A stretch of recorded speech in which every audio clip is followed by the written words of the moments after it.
রাসূলের দুইটা নাতি ছিল, একটা হলো হাসান আর একটা হলো হুসাইন। এখানে কিন্তু বলা হচ্ছে আহসান। আহসানের মধ্যে হাসানও আছে, হুসাইনও আছে। সুবহানাল্লাহ। তাহলে এখানে কি বলা হচ্ছে? আহসানু আমালা, সুন্দর আমলের পরীক্ষা হবে। এখন আপনাদের কাছে আমার প্রশ্ন হলো, সুন্দর আমল করতে গেলে সুন্দর একটা পরিবেশের দরকার আছে না নাই? সুন্দর পরিবেশ যদি না পাই তাহলে সুন্দর আমল করা যাবে না। মনে করেন মসজিদ থেকে আপনার বাড়ি হলে 100 গজ দূরে। কত গজ?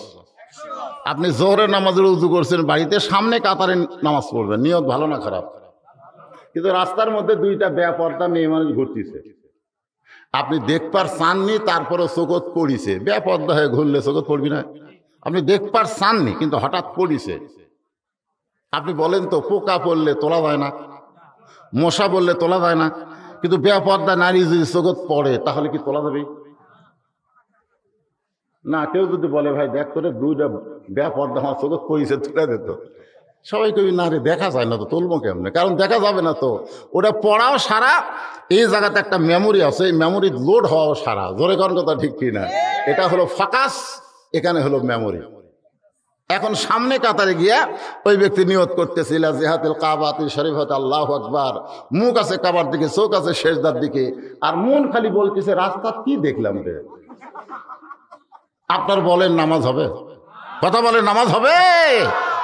তাহলে কি হবে? আপনি যে বাড়ি থেকে মসজিদ পর্যন্ত যাচ্ছেন, ওই রাস্তাটা বেপর্দা নারী মুক্ত হওয়া লাগবে। যে নারী রাস্তায় চলবে তারা যেন বেপর্দা হয়ে না চলে, আল্লাহর আইন অনুযায়ী চললে আমার চোখে পড়বে না, আমার নামাজেরও ক্ষতি হবে না। ধরে ঘর কথা ঠিক না? তাহলে আপনার বাড়ি থেকে মসজিদ পর্যন্ত যাইতে গেলে ওই রাস্তাটা বেপর্দা মুক্ত হওয়া দরকার আছে। কথা কয় না? আপনারা কি মনে করেন পর্দা এটা কি সুন্নত না নফল? এটা কি ফরজ রে? ফরজের মধ্যে কিন্তু দুটো আছে, একটা হলো ফরজে কিফায়া। ফরজে কিফায়া হলো কেউ মারা গেল, গ্রামে 10 জন মিলে তার জানাজা করে দাফন করলো, গোটা গ্রাম থেকে আল্লাহ আদায় করে দিল। আর 5 ওয়াক্ত নামাজ এটা কিন্তু ফরজে কিফায়া না, এটা 10 বুড়ে আদায় করলে হবে না, সবাইকে আদায় করা লাগবে। জোরে কোন কথা ঠিক কি না? বর্তমানে বাংলাদেশে পর্দা হচ্ছে ফরজে কিফায়া। দাদি বোরকা পরে, নাতনি বোরকা পরে না। আমার এলাকার কথা বলতেছি। দাদি জিজ্ঞাসা করা হলো, কে দাদি বোরকা পরছেন কেন? ভাই মরা লাগবে ভাই, মরা লাগবে ভাই। বোরকা কি মরার জন্যে? নাতনির গাওয়া বোরকা নাই।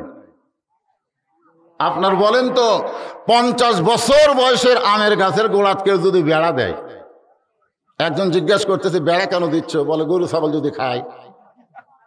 আরে পাগলা, 50 বছর গাছের দিকে গরু ছাগল ঘৃণা করি তাকাবে না।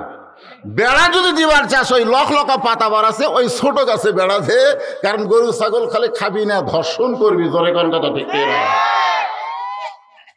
তাহলে এখন সুন্দর আমল করতে গেলে সুন্দর পরিবেশ লাগবে। সুন্দর পরিবেশ যদি তৈরি করতে চান, সুন্দর একটা সমাজ লাগবে। সুন্দর একটা সমাজ যদি বানাবার চান, তাহলে সুন্দর একটা রাষ্ট্র লাগবে। জোরে কোন কথা ঠিক কিনা? সুন্দর একটা রাষ্ট্র যদি তৈরি করতে চান, তাহলে মানুষের তৈরি করা আইন দেওয়া হবে না, আমার আল্লাহর কোরআনের আইন লাগবে। এখন আপনারা বলেন, এই কোরআন শুধু তেলাওয়াতের কিতাব, শুধু তেলাওয়াত করলেই প্রতি অক্ষরে অক্ষরে 10টা করে নেকি পাওয়া যাবে, এই নিয়তেই বুঝে আল্লাহ আমাদেরকে কোরআন দিয়েছেন। প্রত্যেকদিন সকালে কোরআন পড়বা, কিন্তু কোরআন কি বলে এইটা তোমাদের বোঝার দরকার নাই। একটা মানুষ পেপার পড়ে, পেপার পড়ার পরে জিজ্ঞাসা করা, আপনি জিজ্ঞাসা করতেছেন ভাই পেপারে কি পড়লেন? ওই পড়ছি ভাই, বুঝিনি। একটা লোক বই, বাংলা বই পড়তেছে, কে ভাই কি আছে রে? কই পড়তেছি ভাই রে, কিন্তু বুঝি না। আরে মিয়া, পড়বি তা বুঝবি না কেন? আজকে পৃথিবীর সব পড়ে মানুষ বোঝার জন্যে, আর কোরআনের ভাগ্য এত খারাপ, কোরআন পড়ে খালি সোয়াবের জন্য, শুধু সোয়াব কামাইয়ের জন্য কোরআন। আপনাদের কি ধারণা? হ্যাঁ, নিজের গালে নিজে চর মারতেছে হযরত ওমর, ডান হাতে ডান গালে, বাম হাতে বাম গালে, মসজিদের মেম্বরে বসে। এমন সময় ওসমান গনি গিয়ে বলে, আমির আল মুমিনিন, আপনি কি পাগল হয়ে গেলেন? নিজের গালে নিজে চর মারতেছেন। ওমর ফারুক বলে, ওসমান, মিন শাররিল ওয়াসওয়াসিল খান্নাস, আমার ভিতরে শয়তান আমাকে ধোঁকা দিছে। ওসমান গনি বলে, কি ধোঁকা দিল? ওমর ফারুক বলতেছে, আমার শয়তান নফস বলতেছে আমি অর্ধ পৃথিবীর খলিফা। ওসমান গনি বলতেছে, এটা তো মিথ্যা কথা না, আপনি তো অর্ধ পৃথিবীর খলিফা, বাংলাদেশের মতন ৯৬টা দেশের আপনি খলিফা। ধরে কোন সুবহানাল্লাহ। ওমর ফারুক বলে, ওসমান, এটাই হলো সবচাইতে বড় ধোঁকা। শুধু বর্তমান নিয়ে যারা চিন্তা করবে, এটাই হলো সবচাইতে বড় ধোঁকা। আমাকে চিন্তা করা লাগবে অতীতের কথা, আমাকে চিন্তা করা লাগবে ভবিষ্যতের কথা। ধরে কোন ঠিক কিনা? আজকে বর্তমানে আমি যে পজিশনে আছি, শোনেন আমার কথা বলতেছি, অন্যের কথা বললে কবি হুজুর আবার আমাকে বিরুদ্ধে কয়, দরকার নেই, আমার কথা বলতেছি। আমি এক সময় অতীতে রাস্তায় রাস্তায় ডায়েরি লিয়া ঘুরতাম, টুপিওয়ালা জুব্বালা দেখি, বললাম, ভাই একটা দাওয়াত দেন তো, আমি ওয়াজ করি। তখন তার এরকম মিডিয়া ছিল না, তোর ওয়াজ আমরা জীবনে শুনিনি, আজকে দাওয়াত দিয়ে মাহফিল নষ্ট কর্ম। ১০ জনের কাছে দাওয়াত চাই, আমি একটা দাওয়াতও পাইনি। এটা হলো আমার অতীত। আর আমার বর্তমান, এত দাওয়াতের চাপ, ভয় আমি ৩ তালাত লুকা থাকি। সিসি ক্যামেরা দেখে আমার সেটার মোবাইল করি, যেভাবেই হোক চাটা খিলে বিদায় করে দে, আমি কিন্তু নামবো না। এটা হলো আমার বর্তমান। আর আমার ভবিষ্যৎ হলো মসজিদের খাটনি আমার বাড়ির আঙ্গিনায় আসবে, রঙিন কাপড়ে খসায়, সাদা কাফনের কাপড়ে চকলেটের মতন মোড়ায় আমাকে কবরে নিয়ে যাবে। জোরে কোন কথা ঠিক কি না? তো আপনি এখন বর্তমানে কি হনু রে? একবার ভবিষ্যতের চিন্তা করো, একবার অতীতের কথা মনে করো। ওসমান গনি বলেন, ইয়া আমির আল মুমিনিন, আপনার অতীতের খবর আমি জানি না। ওমর ফারুক বললেন, অতীতে আমি খালার বাড়িতে রাখালি করতাম, বিকাল বেলায় যখন ছাগল নিয়ে আসতাম, খালা ছাগল গুনে আমার কান ধরে বলতো, কয়টা নিয়ে গেলি, কয়টা ফেরত আনলি? আমি ছাগল গুনার দিকে ৩-৪টা কম, আমি আবার দৌড় দিতাম, পাহাড়ি এলাকায় গিয়ে খুঁজে খুঁজে ছাগলগুলো নিয়ে যখন খালারে দিতাম, খালা আমার মাথার চুল ধরে বলতো, ওমর, আজকে যেই ভুল করেছ, আগামীকাল যদি একই ভুল করো, তাহলে তোমার রাখালির চাকরি কিন্তু ক্যান্সেল হয়ে যাবে। আমি খালার পা ধরে বলতাম, খালা, আমার রাখালির চাকরি ক্যান্সেল করে দিলে আমি থাকবো কোথায়, খাবো কি? যেই উমর একদিন রাখালির চাকরি রক্ষা করার জন্য খালার পা ধরে কেঁদেছে, আজকে সেই উমরকে আল্লাহ অর্ধ পৃথিবীর খলিফা বানাইছে। এটা উমরের যোগ্যতাই নয়, এটা কেবল মাত্র আল্লাহর কোরআনের ওসিলা। আপনারা কি মনে করেন এ কোরআনের পাওয়ার আছে না নাই? আজকে বাংলাদেশে গানের কোনো পাওয়ার নাই, কোনো কিছুর পাওয়ার নাই, একটাই পাওয়ার, সেটা হলো কোরআন। যার কারণে এইটাই বন্ধ করার জন্য বহু ষড়যন্ত্র চলতেছে। ধরে কোন কথা ঠিক না? কিছুই হয়নি তো, বাংলাদেশে কোরআনের কোনো আইন চলে? খালি কোরআনের আইনের কথা বলে, এটাও বলবার দেবে না। এরকম কিছু লোক আছে না নাই? আপনি সুদের বিরুদ্ধে কোরআনে আছে না নাই? আমি সুদের বিরুদ্ধে ওয়াজ করতে, সুদ খোটেরা। আচ্ছা, যারা মাগরিব আর এশার নামাজ না পড়ে ওয়াজ শুনতেছেন, আপনাদের বিরুদ্ধে মনে হয় কিছু নাই? আল্লাহ রাসূল বলেছে, লা সালাতা লা ঈমান, যার নামাজ নাই তার ঈমানই নাই। এমন কথাও রাসূল বলেছেন, মান তারাকাস সালাতু মুতাম্মিদান ফাকাত কাফারা, ইচ্ছা করে এক ওয়াক্ত নামাজ যারা বাদ দিল, এরা কাফের হয়ে গেল, কাফের। তাহলে বেনামাজের বিরুদ্ধে ওয়াজ আছে, সুদখোরের বিরুদ্ধে ওয়াজ আছে, ঘুষখোরের বিরুদ্ধে ওয়াজ আছে, সব কিছুর বিরুদ্ধে আছে না নাই? মদখোরের বিরুদ্ধে ওয়াজ আছে। এখন সবাই যদি না হুজুর এলা বাদ দেওয়াজ করেন, তাহলে কি তাফসীর করবেন?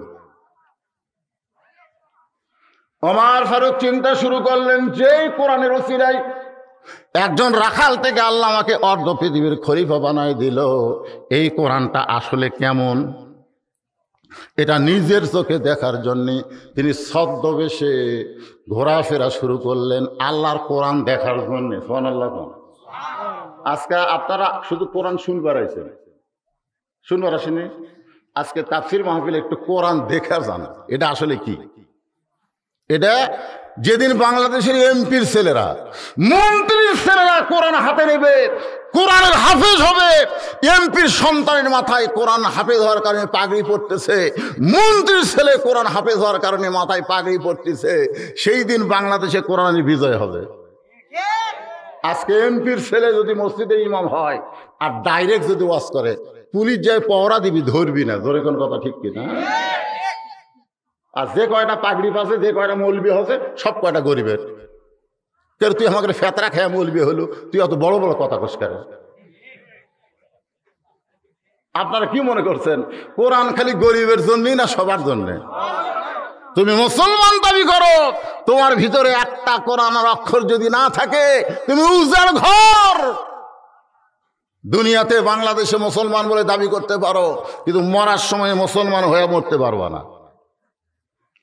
এই জন্য হযরত ওমর আল্লাহর কোরআন দেখার জন্য ছদ্মবেশে ঘোরাফেরা করতেছেন।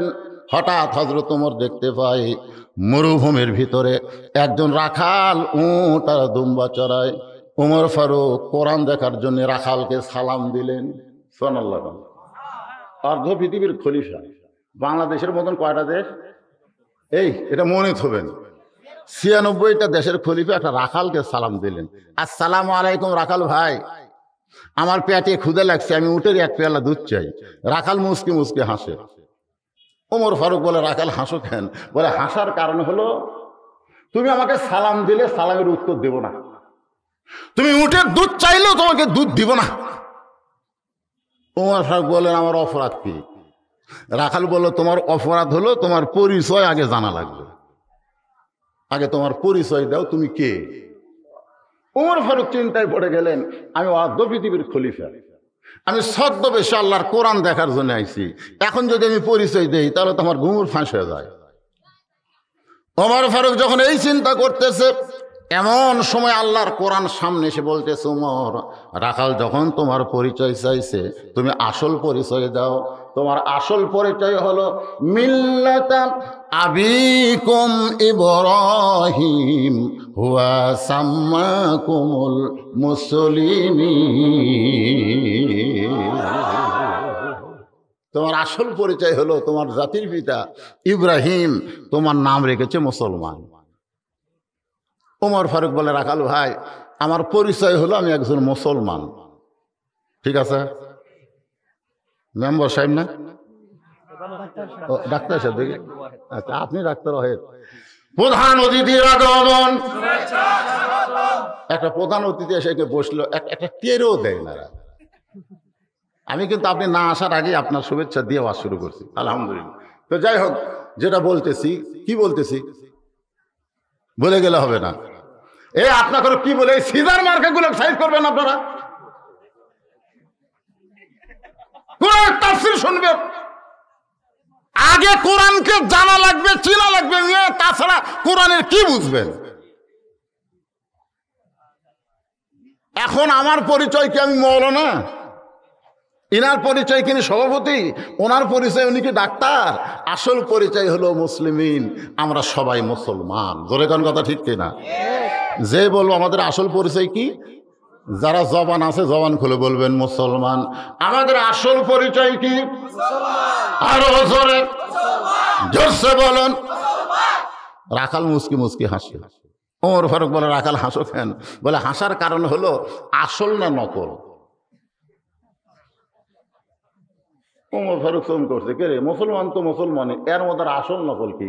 রাখাল বলতেছে, আসল মুসলমান যারা হবে তারা চাওয়ার ব্যাপারে সতর্ক থাকবে। আসল মুসলমান দরকার হলে ফাঁসির মঞ্চে যাবে, কিন্তু রাষ্ট্রপতির কাছে বাঁচার দরখাস্ত লিখবে না। আসল মুসলমান দরকার হলে 7 সালবির মতন টুকরা টুকরা হয়ে যাবে। আমার জামাই ওয়াজ করলো, জোরে কোন কথা ঠিক কি না? কিন্তু কাফেরদের কাছে জীবন ভিক্ষা চাবে না। আসল মুসলমান চাওয়ার ব্যাপারে সতর্ক থাকবে। আসল মুসলমান কোনোদিনও বলবে না আমার দয়াল বাবার দরবারেতে কেউ ফিরে না খালি হাতে।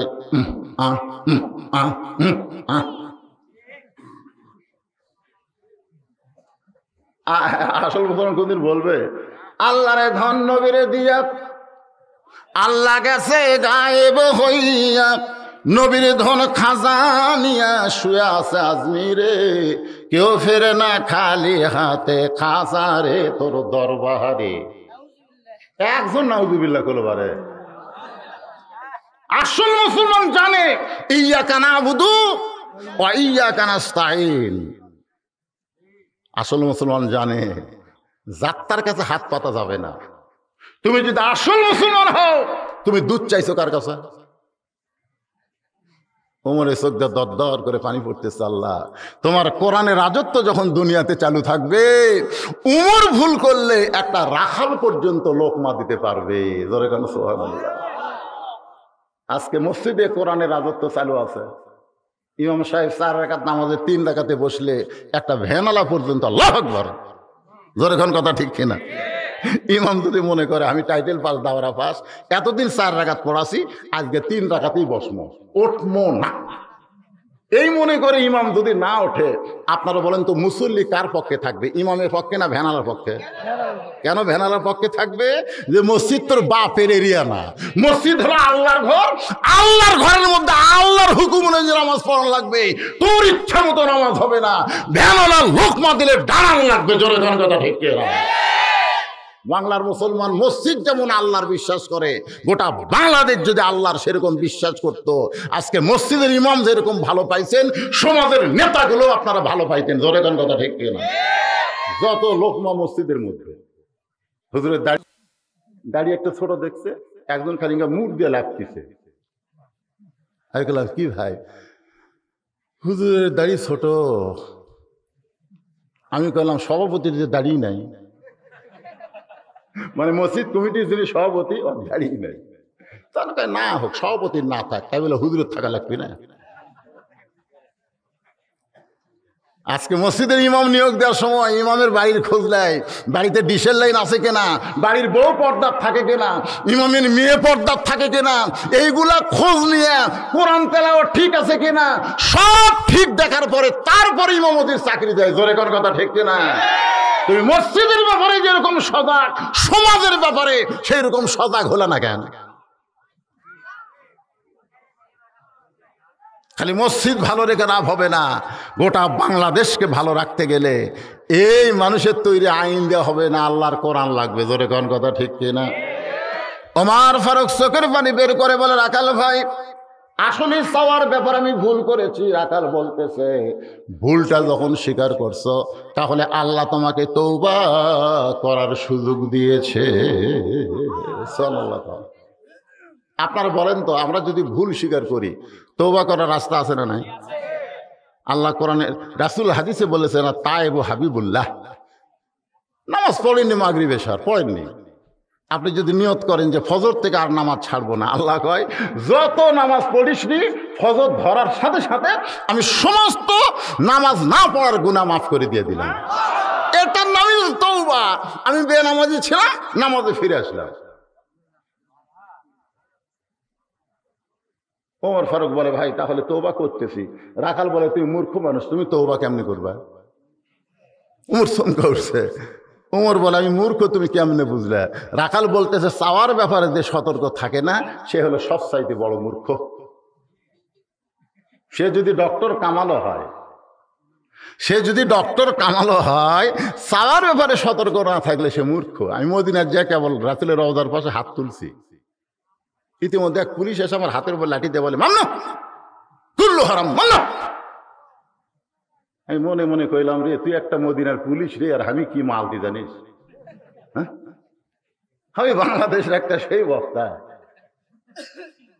তুই আমার হাতের উপর লাঠি দেখোস, মামনু কুল্লু হারাম।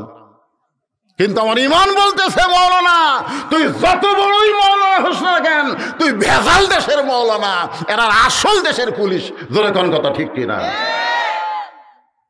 কারণ আমি বললাম ভেজাল ভেজাল ভেজাল দেশের মৌলানা, আর মদিনার পুলিশ হলো আসল দেশের পুলিশ। চাইতে যদি হয় আল্লাহর কাছে চা, নবীর কাছেও চাওয়া চলবি না। সুবহানাল্লাহ কোন না কেন? রাখাল বলতেছে তুমি মূর্খ মানুষ, তুমি তওবা কেমনে করবা? বরং আমি তওবা করাই, তুমি আমার সঙ্গে তওবা পড়ো। এবার রাখাল হযরত উমরকে তওবা পড়াচ্ছেন। আমরা যারা মাগরিব এশা পড়ি নাই কিংবা যারা পড়েছি হয়তো সুন্দরভাবে নামাজ পড়তে পারি নাই, তাহলে সকলে তওবা করার দরকার আছে না নাই?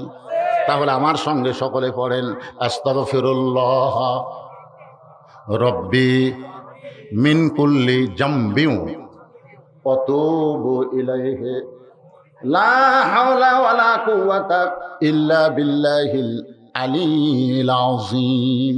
ওমর ফারুক তওবা করার পরে বলতেছে, ও রাখাল ভাই, আল্লাহর হস্তে উটের এক পেয়ালা দুধ দাও। কার হস্তে? আগে কি করছিল? আল্লাহ ছিল। তওবা করার পরে বলে, ও রাখাল ভাই, আল্লাহর হস্তে উটের এক পেয়ালা দুধ দাও। রাখাল মুস্কি মুস্কি হাসে। ওমর ফারুক বলে, রাখাল আবার হাসো কেন? বলে, হাসার কারণ হলো তওবা করার পরে তুমি আবার মুনাফিকি করলে। যেই কইছে মুনাফিক, ওমর ফারুকের চেহারা রক্তের মতো লাল হয়ে গেছে। এই রাখাল, মুখে যা আসে তাই বলিস। রাখাল বলতে অত রাগ করেন কেন? লিমা তাকুলু মা লা তাফালুন। আপনার মুখের সাথে মনের মিল নাই। আপনি সত্যি করে বলেন তো, আমি কি উটের মালিক? আমি যদি উটের মালিক হইতাম আপনি আমাকে রাখাল বললেন কেন? আর যখন রাখাল বলেছেন তখন আপনার মন বলতেছে উটের মালিক না।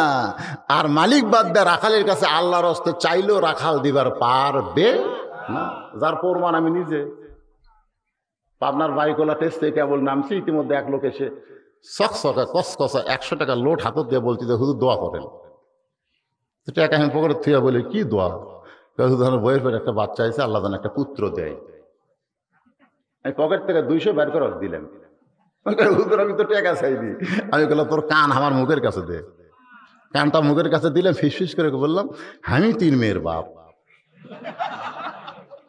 প্রথম মেয়ে হওয়ার পরে আমার বইয়ের বেটে বাচ্চা আসলে আমি খুব দোয়া করছি, আল্লাহ আমাকে একটা পুত্র দাও। তো আমার দোয়া দিয়ে যদি আমার বইয়েরটাই বেটা না হয় তো তোরটা হবে। তখন বলে, হুজুর তাহলে আপনি টাকা আপনি নেন, আমারটা আমার দেন। পরে যে 100 টাকা দিছি মারছে দৌড়। আমি খপ করে হাত ধরে বললাম, কোথায় যাচ্ছিস? বলে, যে হুজুরের বেটা চলে আছে আমি সেই হুজুরের কাছে যাবো। আমি বললাম, পাগল, কোনো হুজুরের কাছে না, কোনো বাবার কাছে না, কোনো মাজারে না। পাবার যদি চাও কেবল মাত্র মালিকের কাছে চাও, মালিকই দিবার পারে। জোরে কোন কথা ঠিক কিনা? রাখাল হযরত উমরকে তো চিনে না, না চিনার কারণে বলে, পথিক সত্যি যদি উটের এক পেলা দুধ চাও তাহলে এখান থেকে মালিকের বাড়ি হলো 10 মাইল দূরে। ওই 10 মাইল দূরে মালিকের বাড়ির দরজা দিয়ে বলো, মালিক তোমার রাখাল উট আর দুম্বা চড়াই, তুমি মালিক যদি হুকুম দাও তাহলে রাখাল আল্লাহর হস্তে উটের এক পেলা দুধ দিবে। ওমর ফারুক বলে, রাখাল ভাই অত দূর মালিকের বাড়ি যাওয়ার দরকার আমার নাই, বরং তোমাকে 2টা টাকা দিলাম, এই 2টা টাকার বিনিময়ে তুমি উটের এক পেলা দুধ দাও। রাখাল মুস্কি মুস্কি হাসে। ওমর ফারুক বলে, হাসতেছো কেন? বলে, হাসার কারণ হলো তুমি হযরত উমরকে চিনো। হাসার কারণ হলো তুমি হযরত উমরকে চিনো। যদি উমরকে চিন্তা এরকম বেসাইজা কথা তুমি বলতে পারতা না। তুমি জানো উমরের গুপ্ত বাহিনী যদি দূর থেকে দেখবার পায় তুমি আমার 2 টাকা ঘুষ দিছো, আর আমি মালিক বাদ দিয়ে তোমার এক পেয়ালা দুধ দিছি, তাহলে তোমাকেও ধরবে আমাকেও ধরবে। এই বুড়া বয়সে তুমি ধরা খাবার চাও?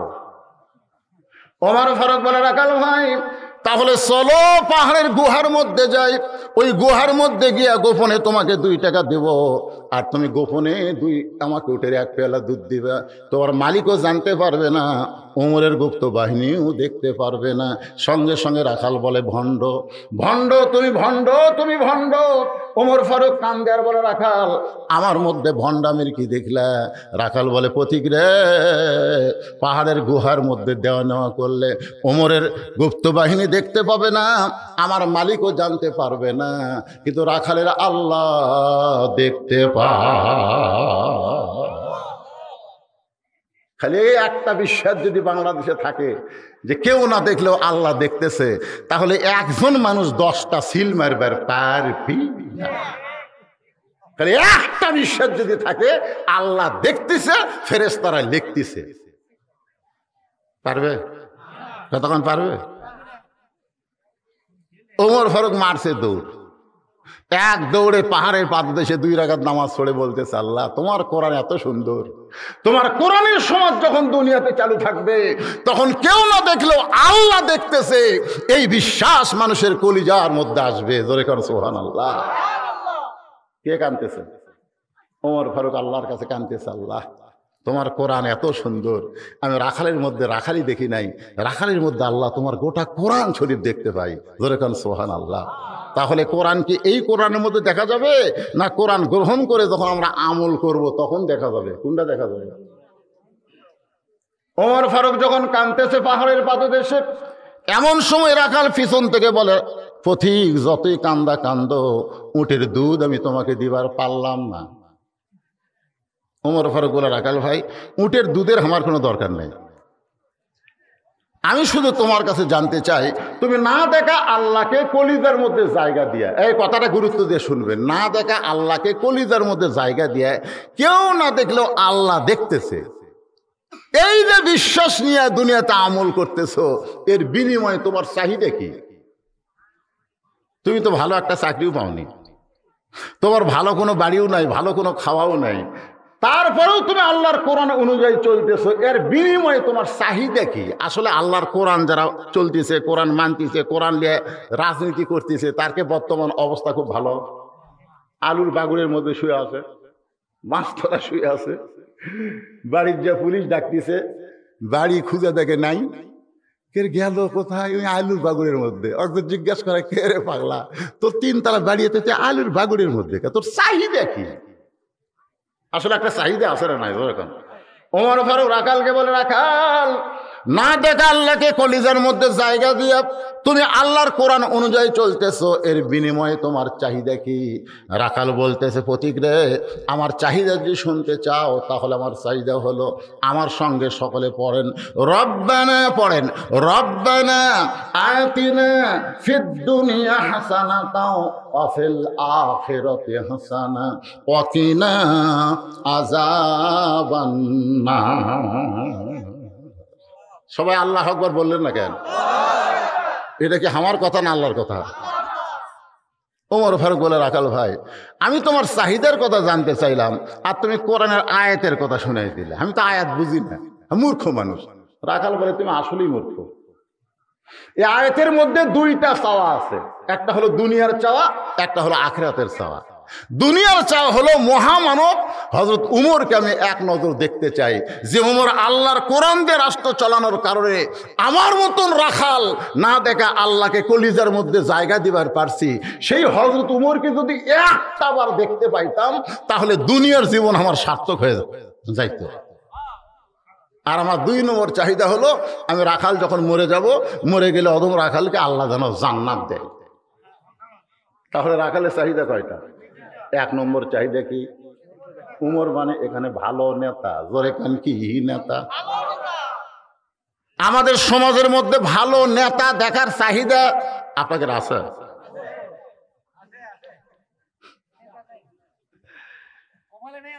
কপালে নাই, এইটা ভুল কথা। কপালে না এইটা বললে চলবে না, এইটা বললে আল্লাহ ছাড় দিবে না। রাখাল বলতেছে, আমার 1 নম্বর চাহিদা হলো মহামানব উমরকে এক নজর দেখা, আর 2 নম্বর চাহিদা হলো মরে গেলে আল্লাহ যেন জান্নাত দেয়। সঙ্গে সঙ্গে হযরত উমর আমার দিকে তাকান, রাখালে হাতটা ধরে এভাবে খস করে হাতটা ধরে 3 বার চুমা খাচ্ছে। রাখাল কয়, পাগল নাকি, আমার ঘামা হাতে চুমা দিলে কেন? বলে, চুমা দেওয়ার কারণ হলো তোমার 2 নম্বর চাহিদা আল্লাহ পুরা করছে, মরার সঙ্গে সঙ্গেই আল্লাহ তোমাকে জান্নাত দিয়ে দিবে। আপনারা সুবহানাল্লাহ বলেন, কিন্তু রাখাল মুসকি মুসকি হাসে। ওমর ফারুক বলে, রাখাল হাসো কেন? বলে, হাসার কারণ হলো মরার পরে জান্নাত পাবো, সে কথা ভালোই বলতেছ, কিন্তু জীবিত অবস্থায় হযরত উমরকে দেখতে পাবো, এই লগত কথা বলতে তোমার কোন জায়গাত বাজে? মরে গেলে জান্নাত, এটা হলো বাকি। টাকা দিল 10, বেশ তো ফসাফস, এটা লগত না বাকি। আমার জামাইকে আপনারা দান করলেন, ওই কি দুনিয়াতে আপনাকে কিছু দিবার পারলো? খালি মরে গেলে, তো মরে গেলে জান্নাত পাবো, এই বাকি কথা ভালোই কইলে, কিন্তু হযরত উমরকে এক নজর দেখতে পাবো, এই কথা বলতে তোমার কোন জাকাত বাজে?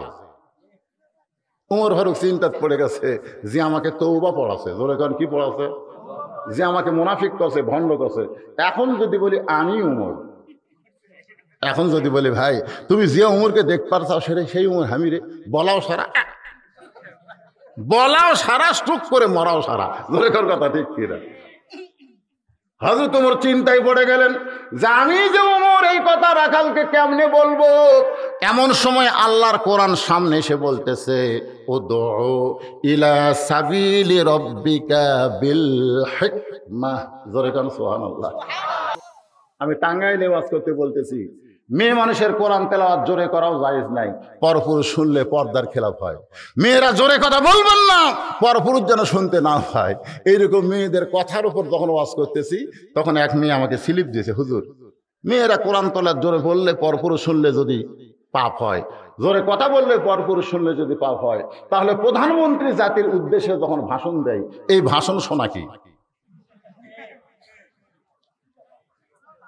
তো আমি তখন এই সিটি পড়া চিন্তা করতেছি, আমি যদি এখন ডাইরেক্ট ফতুয়া দেই তাহলে আমার যমুনা পার হওয়ার দিবি না, জোরে খান কথা ঠিক কিনা? আমি কি এতই বোকা নাকি? আল্লাহর কোরআন বলতেছে যেখানে ডাইরেক্ট পারবা না সেখানে হেকমতের মার দিবা।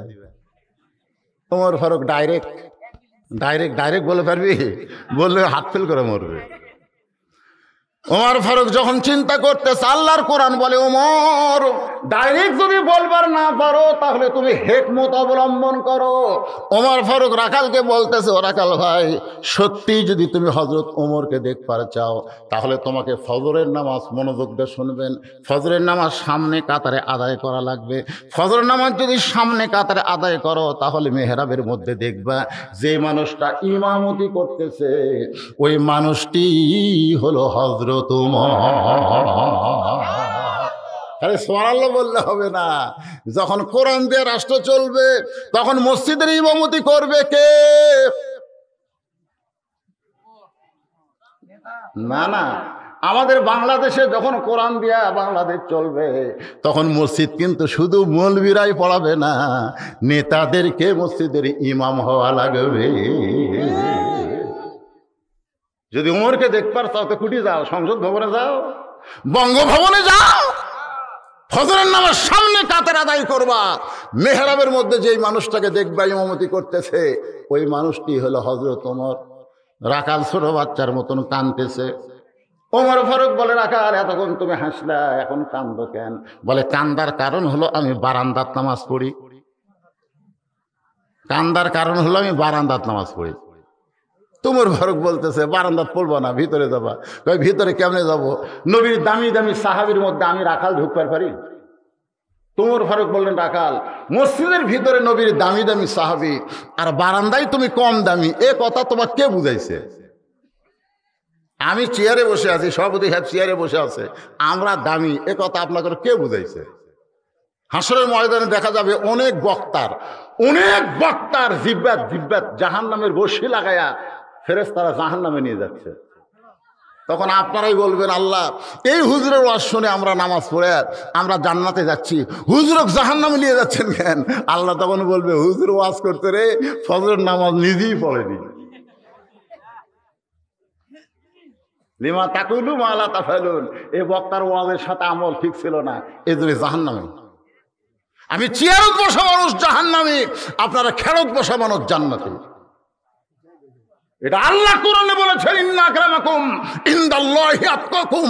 ওই ব্যক্তি সবচাইতে দামি হয় যার কলিজার মধ্যে আল্লাহর বেশি ভয়। জোরে বলেন সুবহানাল্লাহ। ওমর ফারুক বলে, রাখাল তুমি কম দামি আর ভিতরে বেশি দামি, এই কথা তোমারে কে বুঝাইছে? বরং সামনে কাতারে না গেলে তুমি কিন্তু হযরত উমরকে দেখতে পাওয়া না। রাখাল বলতে, তাহলে আজকে এশার নামাজের পর আমি আর বাড়িতে যাব না। উমর ফারুক বললেন, এশার নামাজের পর বাড়িতে কেন যাব না? বলে, এশার নামাজ পড়ে বাড়িতে গেলে ফজর সামনে পাবো তাই। আমি নিয়ত করেছি এশার নামাজ পড়াই তখন থেকেই ফজরের নামাজ সামনে কাতারে ধরার চেষ্টা করব। ওমর ফারুক বললেন, রাখাল তুমি বলো তো 5 ওয়াক্ত নামাজের মধ্যে 3 ওয়াক্ত তাড়াতাড়ি আর 2 ওয়াক্ত লম্বা কেন? নামাজ কয় ওয়াক্ত? তার মধ্যে 3 ওয়াক্ত তাড়াতাড়ি, আসর মাগরিব এশা তাড়াতাড়ি না, কিন্তু এশা থেকে ফজর, ফজর থেকে জোহর, এই 2 ওয়াক্ত লম্বা কেন? রাখাল বলতেছে, আমি তো জানি না ভাই। তো নামাজ পড়বি না, জানবি না? কি কোন জানার দরকার আছে না? আপনারা নামাজ পড়ে জানেন না কেন? পড়বে ঠিকই, জানবি না, সেই পড়া ফেল করবি রে। পড়া মানে জানার উদ্দেশ্যেই মানুষ পড়ে, কথা আমার বুঝতেছেন না? তা আপনি এতদিন হলে নামাজ পড়েন, আপনি বলেন তো এশা থেকে ফজর আর ফজর থেকে জোহর লম্বা কেন? খালি ঘুমের জন্য বলে একটা কথা আর একটা কয় না। ফজর থেকে জোহর পর্যন্ত লম্বা সময় আল্লাহ দিয়েছে দুনিয়ার কাজ কাম করা, চাকরি বাকরি করা, ডাক্তারি করা, শিক্ষকতা করা, সব কিছু করা। এই লম্বা টাইমে আপনি করবেন, করে দেহের যে ক্ষয় হবে না, এশা থেকে ফজর আল্লাহ লম্বা সময় দিছে। এই লম্বা সময়ের মধ্যে ঘুম পারলে ওই ক্ষয়টা আল্লাহ পুরা করে দিবে। ধরে গেল সুবহানাল্লাহ। তাহলে এশার নামাজের পরে তুমি যে ফজর সামনে কাতারে ধরবার যাচ্ছে, তোমার যদি ঘুম ধরে, রাখাল বলতেছে ঘুম যদি ধরে মসজিদের মধ্যে ঘুমাইয়া যাব। যেই বলতেছে মসজিদের মধ্যে ঘুমাইয়া যাব, উমর ফারুকের চেহারা রক্তের মধ্যে লাল হয়ে গেছে। উমর ফারুক বলে, রাখাল মসজিদের মধ্যে ঘুমানোর দলিল দাও। মসজিদের মধ্যে ঘুমানোর দলিল লাগবে না? আরে দলিল ঘুমান তো দূরের কথা, সবাই নামাজ পড়ে গেছে জোহরের, ওরা 3 জন 4 ফ্যান দিয়ে বসে আছে। মুসল্লি কয়জন? 4 ফ্যান মাথার উপর ঘুরতেছে, 1-1 ঘন্টা হয় গল্প ছাড়ে না। ফেরেশতাকে আল্লাহ সবাই নামাজ পড়ে বাইরে গেল, এরা 3 জন যে 4 ফ্যান দিয়ে গল্প করতেছে, এর কি রেজাল্ট কি? আল্লাহ বলতেছে নামাজের পরে এদের মাথার উপর যতক্ষণ ফ্যান ঘুরিছে, এই ফ্যানের কারেন্টের বিল এই 3 জন আলাদাভাবে না দেওয়া পর্যন্ত এরা জান্নাতে যাওয়ার পারবে না। কারণ মসজিদ আর বাপের ঘর না, যে ইচ্ছা মতো ফ্যান ঘুরাবি। ধরে কোন কথা কর না কেন ভাই, কথা কর না কেন? বরং সামনে কাতারে নামাজ পড়ার চেষ্টা করো। আজানের গুরুত্ব ফজরের নামাজে কম না বেশি? ফজরের নামাজে 2টা শব্দ, একই শব্দ 2 বার কয়। এই যুবকেরা তোমরা শুনছো? কেমনে শুনবে?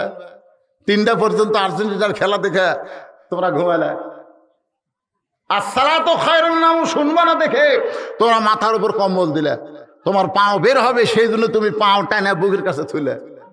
বাবা নামাজ পড়তে যাওয়ার সময় চিন্তা করে, যে ছেলে আমার 3টা পর্যন্ত হইচই করে খেলা দেখলো, সেই ছেলে আজান দেওয়ার পরে কুঠি গেল রে। তাকায় দেখে মনে হয় চাউলের বস্তা ঠেকা তো, চাউলের বস্তা ঢাকার মতন, মাথাও নাই পাও নাই। বিড়াল যেরকম ইন্দুর ধরে, বাবা আস্তে আস্তে ঘরের মধ্যে ঢুকে কম্বল টান দিয়ে আহ, ছেলে বলতেছে বাবা আহ আহ করতেছেন কেন? বলে আফসোস করার কারণ হলো কম্বলের তলে তোর সাইজ আর সকালবেলা সাইড ঠিবে কুত্তার সাইজ। তাই তো গান গাইছে, কুত্তার বাচ্চা।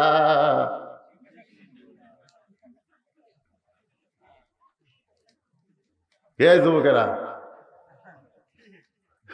রাত 3টা পর্যন্ত ফেসবুক চালাও। আমাকে একজন বলতেছে, হুজুর এত রাতে আপনি ফেসবুকে? আমি কইলাম কে রে পাগলা, ওয়াজ করে গাড়ির মধ্যে ঘুমালে এমনি ড্রাইভার অ্যাক্সিডেন্ট করে।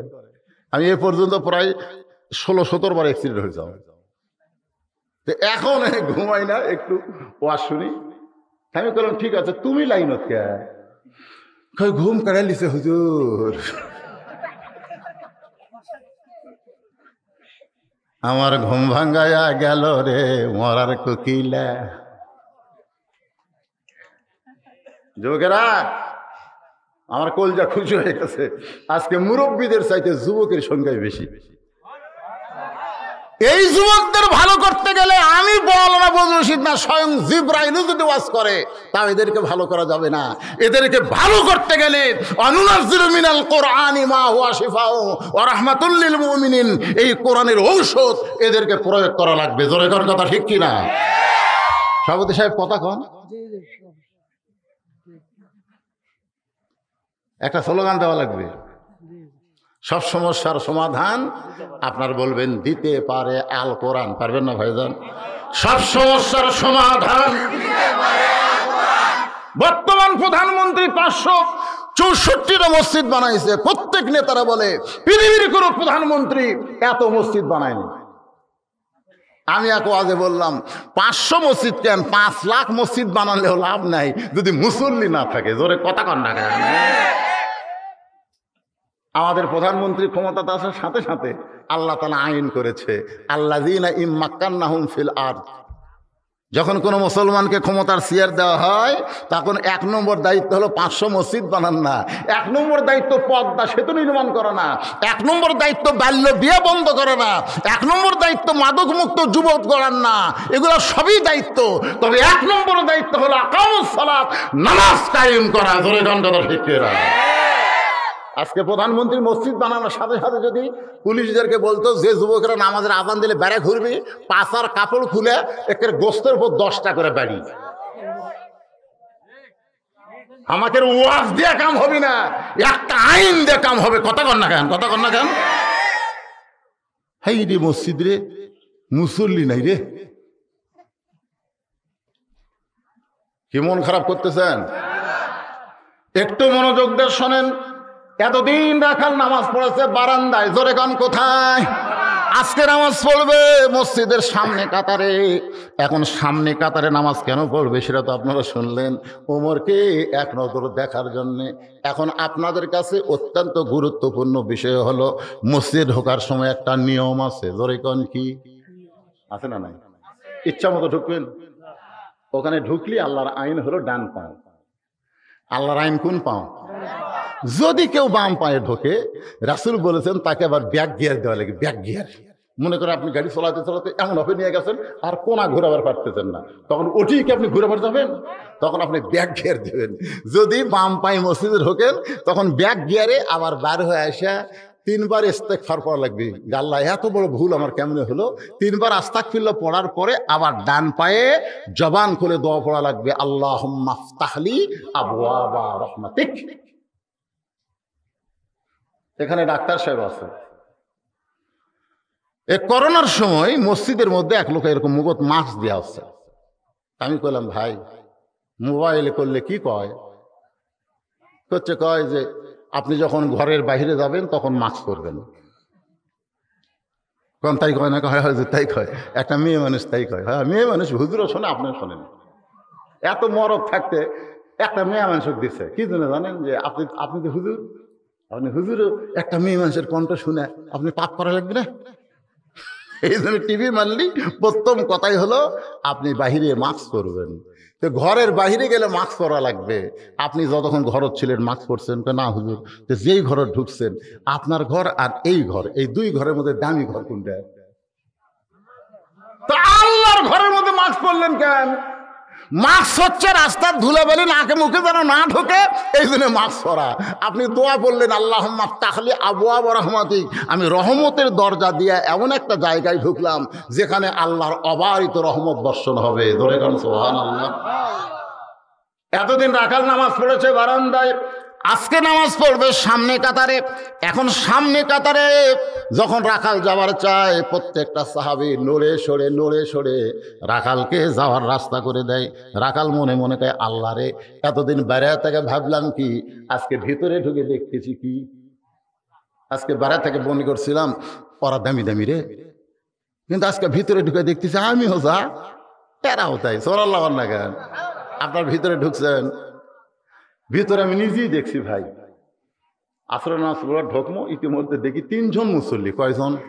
3 জন মুসল্লি ঘড়ির দিকে তাকাচ্ছে, হুজুর নাই। তা আমি ঢুকলি তোমাকে ইমাম বানাবি, আমি চিন্তা করতেছি, আমি ঢুকতেছি না, দেখি আর কি করে। আসরের নামাজের 5 মিনিট পার হয়ে গেল, তখন 3 জন বুদ্ধি করতেছে কে একটা হুজুরও ঢুকলো না, নামাজ তো পড়া লাগবেন, কে ইমামতি করবে? আমি শুনতেছি এই আমার এলাকার লোক তো একটা করে আওয়ামী লীগ, একটা বিএনপি আর একটা জামাত। তখন জামাত ইসলাম বলতেছে আওয়ামী লীগকে, তোর দল এখন ক্ষমতা আছে ভাই, তুই সামনে যা। আওয়ামী লীগ বলতেছে পাগলা, আমি মাঝে মধ্যে ভিতরে ঢুকি কিন্তু ওই সামনে যাওয়ার পারি না। বিএনপি বলতেছে খুব পারলে আমি আকামত পারি রে, কিন্তু ওই যাই না। জামাত ইসলাম বলতেছে ভাই আমাকে যেটি থুবো সেটি আছে। আওয়ামী লীগ বলতেছে তাহলে সামনে যান। জামাত ইসলাম বলতেছে তাহলে নিয়ত করার সময় কি করবা? একতে দেয় তো বেহাজাল ইমাম কোবা না রাজাকার কোবা? আওয়ামী লীগ এই হাজরাম করিস, তুই জামাত, ওই বিএনপি, আমি আওয়ামী লীগ, এটা হলো বাইরের কথা রে।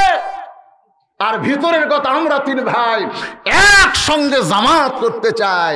দেখবেন আওয়ামী লীগের কাছে কোনো বিএনপি যদি মসজিদের কাতারে দাঁড়ায়, 4 আঙ্গুল পিছনে থাকলে আওয়ামী লীগে ঠেলে ঠেলে ও কাতারত নিয়ে আসে। জোরে কোন কথা ঠিক কিনা? কারণ সবাই জানে যত রাজনীতি কর বাইরে কর, ভিতরে কোনো রাজনীতি চলবে, ভিতরে নীতি চলবি কার? আরো জোরে বলেন। এসপি সাহেব সামনে কাতারে, একজন মুসল্লি না হলে কাতার পুরা হচ্ছে না। এসপি কয় একটা মুসল্লি কুটি পাইবে, দরজার দিকে তাকায় দেখে চকিদার খাড়া হয়ে আছে। চকিদার কয় না স্যার আপনি এসপি, আমি চকিদার। এসপি কয় পাগলা, ওটা বাইরের কথা, তুই চকিদার আমি এসপি, ওটা হলো বাইরের কথা, ভিতরে ঢোক। না চকিদার আসে না।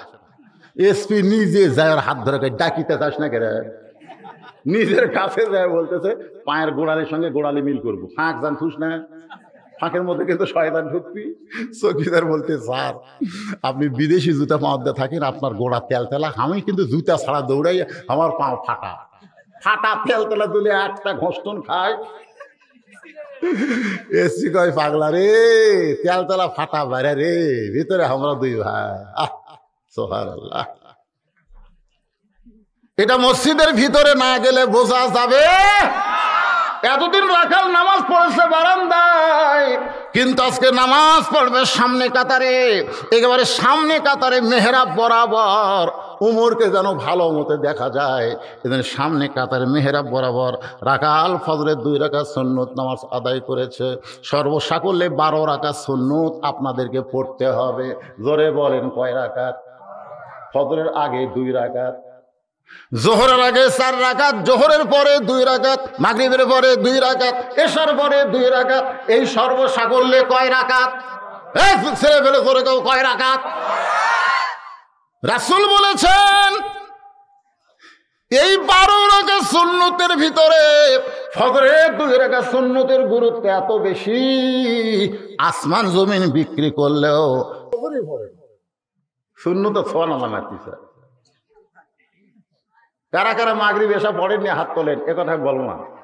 না না না, কারা কারা মাগরিব এসা পড়েননি হাত তোলেন, এটা আমি বলবো না। কিন্তু কারা কারা ফজরের নামাজ পড়বেন না হাত তোলেন তো দেখে। যারা যারা পড়বেন না তারা হাত তোলেন, যারা ফজর পড়বেন না।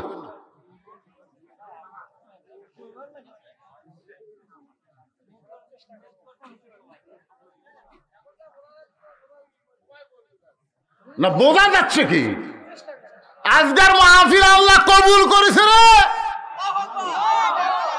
14 বছরের মধ্যে আজকে হাজার হাজার জনগণ বলতেছে সবাই নামাজ পড়বে, দরকার আলহামদুলিল্লাহ। হায় হায় রে, একটা লোক সাহস করে হলো না হুজুর আমি পড়বো না, তাহলে হাত তুললি ওর ওপর যায় অ্যাকশন শুরু হতো, বুঝছেন? কেরে যুবকেরে কোন নামাজ কষ্ট দেয়? ফজর নামাজ ওটার মন চায় না। এ বেড়াই পেঁচাল পাড়ে বেড়াই দল কারার রে। শোনেন, মুরগির তলের ডিমের বাচ্চা হয় রে, সাইড মারা ডিমের কিন্তু বাচ্চা হয় না। জোরে কোন কথা ঠিক কিনা? দিছে 11টা, বাচ্চা হচ্ছে 9টা। কেরে বাড়ি একসাথে 11টা দিন রে, এই 9টার বাচ্চা হলো, এই 2টা হইলো না কেন? তখন একজনে বলছে কে ভাই এই 2টা ডিমের অপরাধ কি? খালি সাইড মারছে, তলে থাকেনি, খালি সাইড। তাহলে এখন কি ভাইজা পাগলা, ভাইজা খেলে পৌঁছে গেছে, সিদ্ধ হবি না, ভাজা খাওয়াবি না।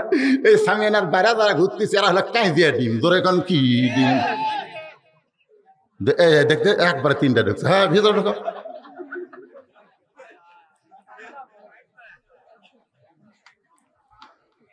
কি বিরক্ত হচ্ছেন?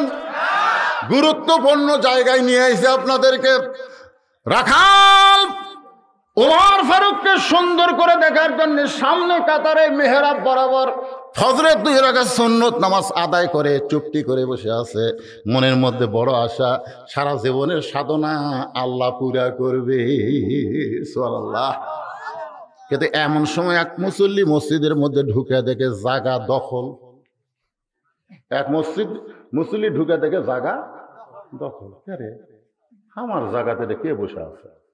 আপনারা কোন তো মসজিদে কোনোদিন কারো জায়গা দখল থাকে? কিন্তু এই সাহাবীর নাম হলো ওসমান গনি। এই সাহাবীর নাম কিন্তু তুইয়া মুয়া না, নাম হলো ওসমান গনি, রাসূলের ডবল জামাই। জোরে গান সুবহানাল্লাহ। ওই জায়গা কেন? আল্লাহ রাসূল বলেছেন, এই হাদিসটা ভালো করে শুনবেন, আমি যখন ইমামতি করব, আমি রাসূল যখন ইমামতি করব, আমি বরাবর যিনি পিছনে থাকবে তার নাম হলো আবু বকর। কোন সময় যদি রাসূলের ওযু চলে যায়, মনে করেন এটা ফতোয়ার কথা বলতেছি, ওযু চলে যায়, তাহলে বাকি নামাজ কে পড়াবে? তো এক ইমামের পিছনে একটা টিয়নও দাঁড়া ছিল, আপনার জানেন না বাংলাদেশে? ইমাম সাহেব বলছে, না টিয়নের স্যার আপনি সাইডে যান, ওটি মুয়াজ্জিন দাঁড়াবে। এই কথা কোয়া মাত্র চাকরি গেছে। আচ্ছা, ইমাম যদি 2 রাকাত নামাজ পড়াতে ফিস করে ওযু যায়, আর টিয়নক টানে যদি সামনে দেয়, টিয়নও যদি কয় এটা কোন নামাজ রে? হাসির কথা না, এটা ফতুয়ার কথা। রাসূল বলেছেন, আমি যখন ইমামতি করব, আমি বরাবর যিনি দাঁড়াবে তার নাম কি? আবু বকর। আবু বকর যখন ইমামতি করবে, আবু বকর বরাবর যিনি নামাজ পড়বেন তার নাম হলো উমর। উমর যখন ইমামতি করবে, উমর বরাবর যিনি দাঁড়াবে তার নাম হলো ওসমান। ওসমান যখন ইমাম হবে, ওসমান বরাবর যিনি দাঁড়াবে তার নাম হলো হযরত আলী। হযরত আলী যখন ইমামতি করবে, আলী বরাবর। এই কথা বলার পরে রাসূল আর জবান খোলে না। সাহাবীরা বলে, ইয়া রাসূলুল্লাহ, হযরত আলী যখন ইমামতি করবে, আলী বরাবর কে নামাজ পড়বে? আল্লাহ রাসূল বললেন, মা ইয়ান্তিকু আনিল হাওয়া ইন হুয়া ইল্লা ওয়াহু ইউহা।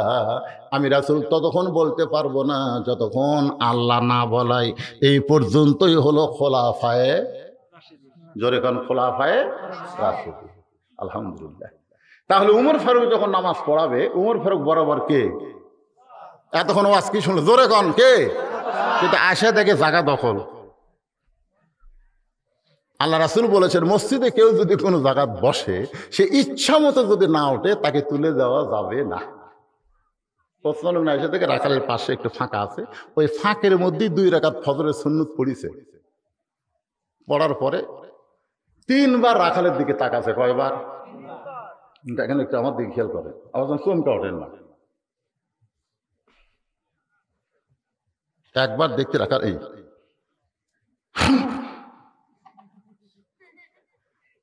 2 বার দেখতে কিরকম, 3 বার।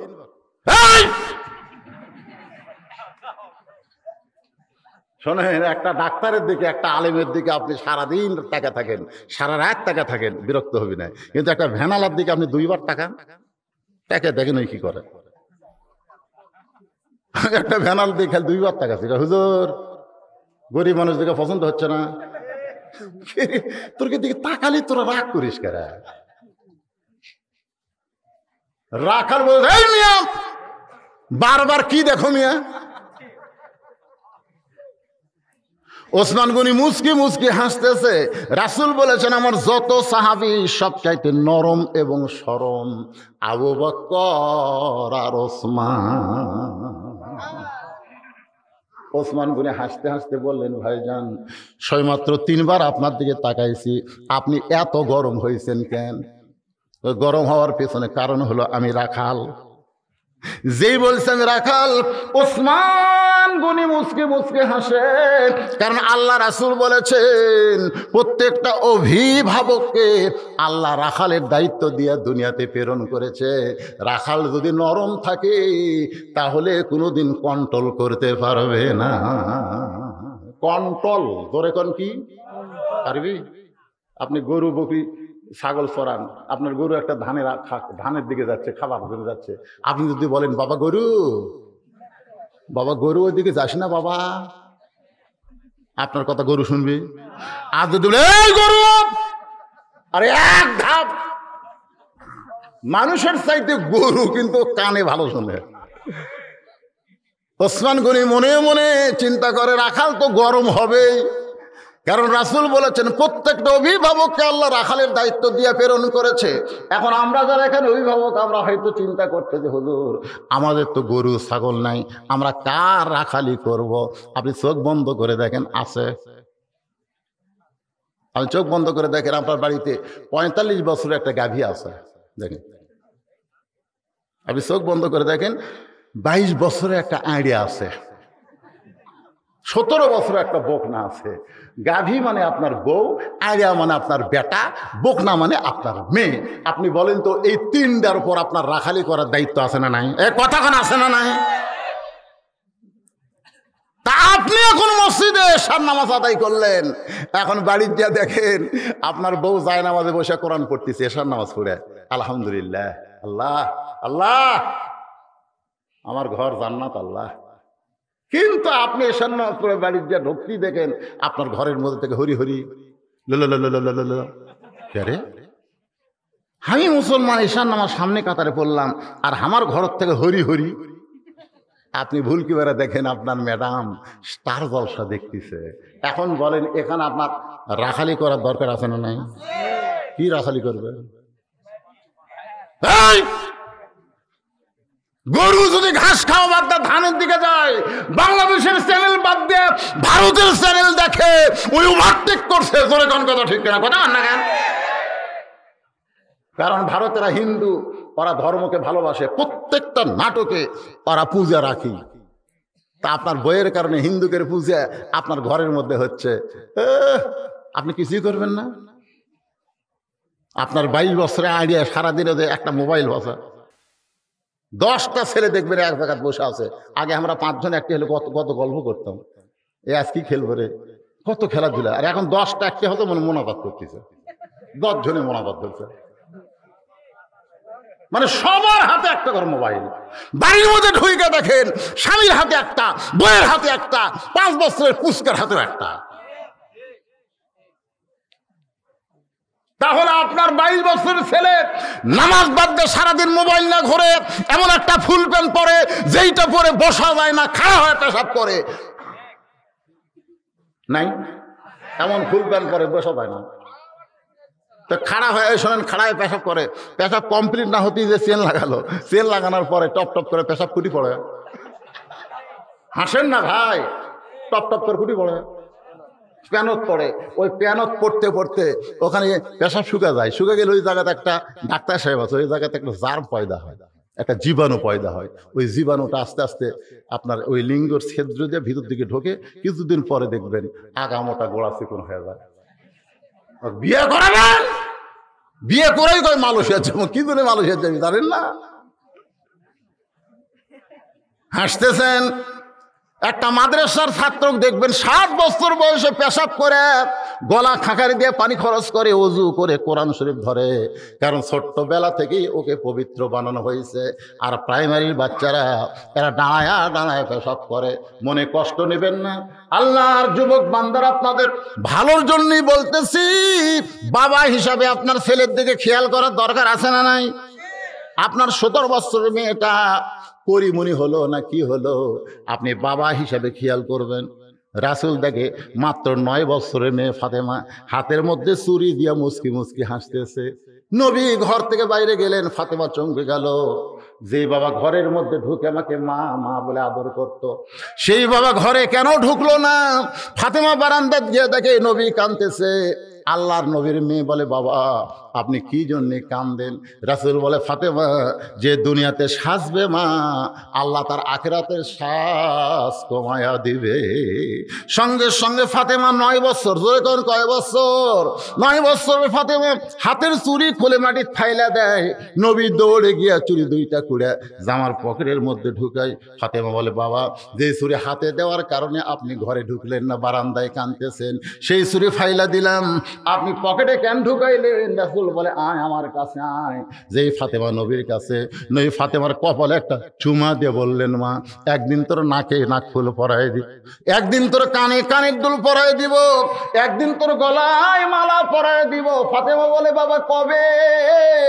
আল্লাহর নবী বললেন, যেদিন তোমার বিবাহ হবে। ও ফাতেমা, মেয়েরা কেবলমাত্র এক ব্যক্তির জন্য সাজতে পারবে, সেই ব্যক্তি হলো তার স্বামী। স্বামী ছাড়া অন্য কোনো পুরুষের জন্য মেয়েরা সাজতে পারবে না। এটা কে বুঝাবে? বজলুল রশিদ না আপনি? কথা কয় না কে? আপনার মেয়েকে কে বুঝাবে? আমি। আপনাদের এই রাখালের দায়িত্ব নেওয়া লাগবে। রাখাল ছেলের ওপর কঠোর হবেন, নামাজ পড়বো না, আসবো না, কঠোর হওয়ার দরকার আছে না নাই? 7 বছর থেকে তালিম দিন, বাবু উচ্চ বাবু, উচ্চ বাবু, উজু করে বাবু, নিয়ত করে বাবু, 10 বছর কি রে? আল্লাহ কোরআনে বলেছেন, ইন্নামা আমওয়ালুকুম ওয়া আওলাদুকুম ফিতনা, নিশ্চয়ই তোমাদের সম্পদ আর সন্তান তোমাদের সবচাইতে বড় বিপদের কারণ হবে। আপনি মনে করতেছেন আপনি একলা একলা হজ করে একলা একলা নামাজ পড়া জান্নাতে যাবেন? জান্নাত কি আপনার মামুর বাড়ি নাকি? আল্লাহ কোরআনে বলেছেন, কু আনফুসাকুম ওয়া আহলিকুম নারা, জাহান্নামের আগুন থেকে বাঁচতে গেলে একলা বাঁচলে হবে না, আহাল পরিবার নিয়ে বাঁচা লাগবে। হুকুম কার? ওসমান গনি বলে, ভাইজান আপনি এত গরম হয়েছেন কেন? আপনি সামনে কাতারে কোনোদিন দেখি নাই, আজ প্রথম দেখতেছি। রাখাল বলতেছে, কে সামনে কাতারে আসা হবে না? ওসমান বলে, ভাই রে খালি গরমই হবে, কোনোদিন দেখিনি ভাই রে, আজ তোমাকে প্রথম দেখতেছি, এই কারণেই তোমার দিকে কয়বার তাকাছি। এজরে কেন কয়বার? রাখাল বলতেছে, আমার কি ঠেকা পড়ছে, আমার কি ঠেকা রে? আজকে আসছি দেখার জন্য, দেখা হয়ে গেলে ওই বারান্দার নামাজ পড়বো, এই ভিতরে আসবো, সবার শেষে আসবো বারান্দার, সবার আগে তখন বাড়ি। কথা ঠিক না? বারান্দার যারা নামাজ পড়ে কি নিয়ত কি? শেষে ঢুকবি, আগে বাড়াবি, ঢোকার সময় পুরাতন স্যান্ডেল পাউন্ড দিয়ে ঢুকবি, আর বার হওয়ার সময় নতুন পাউন্ড দিয়ে চলে যাবি। ধরা পড়লে কই বদল হসে ভাই, বদল হসে ভাই। আজ পর্যন্ত কোনোদিন দেখলাম না যে নতুন থুইয়া পুরাতন পাউন্ড দিয়ে গেল। দেখছেন কোনদিন? এখন আল্লাহর বান্দার একটু খেয়াল করেন, রাখাল বলতেছে দেখার জন্য আইছি, দেখা হলে আর আগামীকাল আসবো না। ওসমান গনি বলে, ভাইজান আজকে আপনি দেখতে পারবেন, তার কি গ্যারান্টি আছে? রাখাল বলে, আমার চোখ ভালো আছে। ওসমান কান্দের বলে, ভাইরে কয়েক বছর হলে সামনে কাতারে নামাজ পড়তেছি, এখন পর্যন্ত দেখতে পাইলাম না। রাখাল চমকে বলে, তোমার চোখে মনে হয় দোষ আছে, কয়েক বছর হলে সামনে কাতারে নামাজ পড়ো, এখনো দেখতে পাওনি। কারণ রাখাল দেখতে আইছে ওমরকে, আর ওসমান দেখতে চায় নামাজের মালিক আল্লাহকে। সরালা ধরে খান, এটা কি এমনি এমনি? আল্লাহ রাসূল বলেছেন, আনতা আবুদুল্লাহ কাআন্নাকা তারাহু ফাইন লাম তাকুন তারাহু ফাইন্নাহু ইয়ারাকা। ইবাদতের মধ্যে আল্লাহকে দেখা যাবে, আল্লাহ যদি দেখা সম্ভব না হয়, তোমাকে আল্লাহ দেখতেছে এই বিশ্বাস তোমার কলিজার মধ্যে চলে আসবে। রাখাল ওসমান গনির দিকে তাকায় বলে, ভাইজান আপনি কয়েক বছর হলে সামনে কাতারে নামাজ পড়েন, এখনো দেখতে পান নাই, তাহলে আমার হাত ধরেন, আমার হাত ধরেন, ধরেন জোরে হাত ধরেন, আমি নিজেও দেখবো, আপনাকেও দেখে দেবো। চোখের পাওয়ার কমে এই জন্য দেখতে পারবেন না, আজকে আমিও দেখবো, আপনাকেও দেখে দেবো। সঙ্গে সঙ্গে আল্লাহর কোরআন ওসমান গনির সামনে এসে বলতেছে, ইয়া আইয়ুহাল্লাযীনা আমানুত্তাকুল্লাহা ওয়া কুনু মা'আস সাদিকিন। আচ্ছা, তো আল্লাহু আকবার বলেন, এই আয়াতের বাংলা করলে তো রাগ করবেন বারে, ভালো কমো। যারা আল্লাহকে বিশ্বাস স্থাপন করেছো, যদি আল্লাহর ভয় তোমাদের কলিজার মধ্যে রাখতে চাও, তাহলে জাত তার মার্কা ছিল দিও না। ওয়াকুনু মা'আস সাদিকিন। সবচাইতে সত্য পথ হলো আল্লাহর কোরআনের পথ। কথা কন না কেন ভাই? এখন আর কথা কন, এখন কথা কন না কেন? যে কোরআনের কথা বলে সে সবচাইতে সত্য কথা বলে, জোরে কর কথা ঠিক কি না?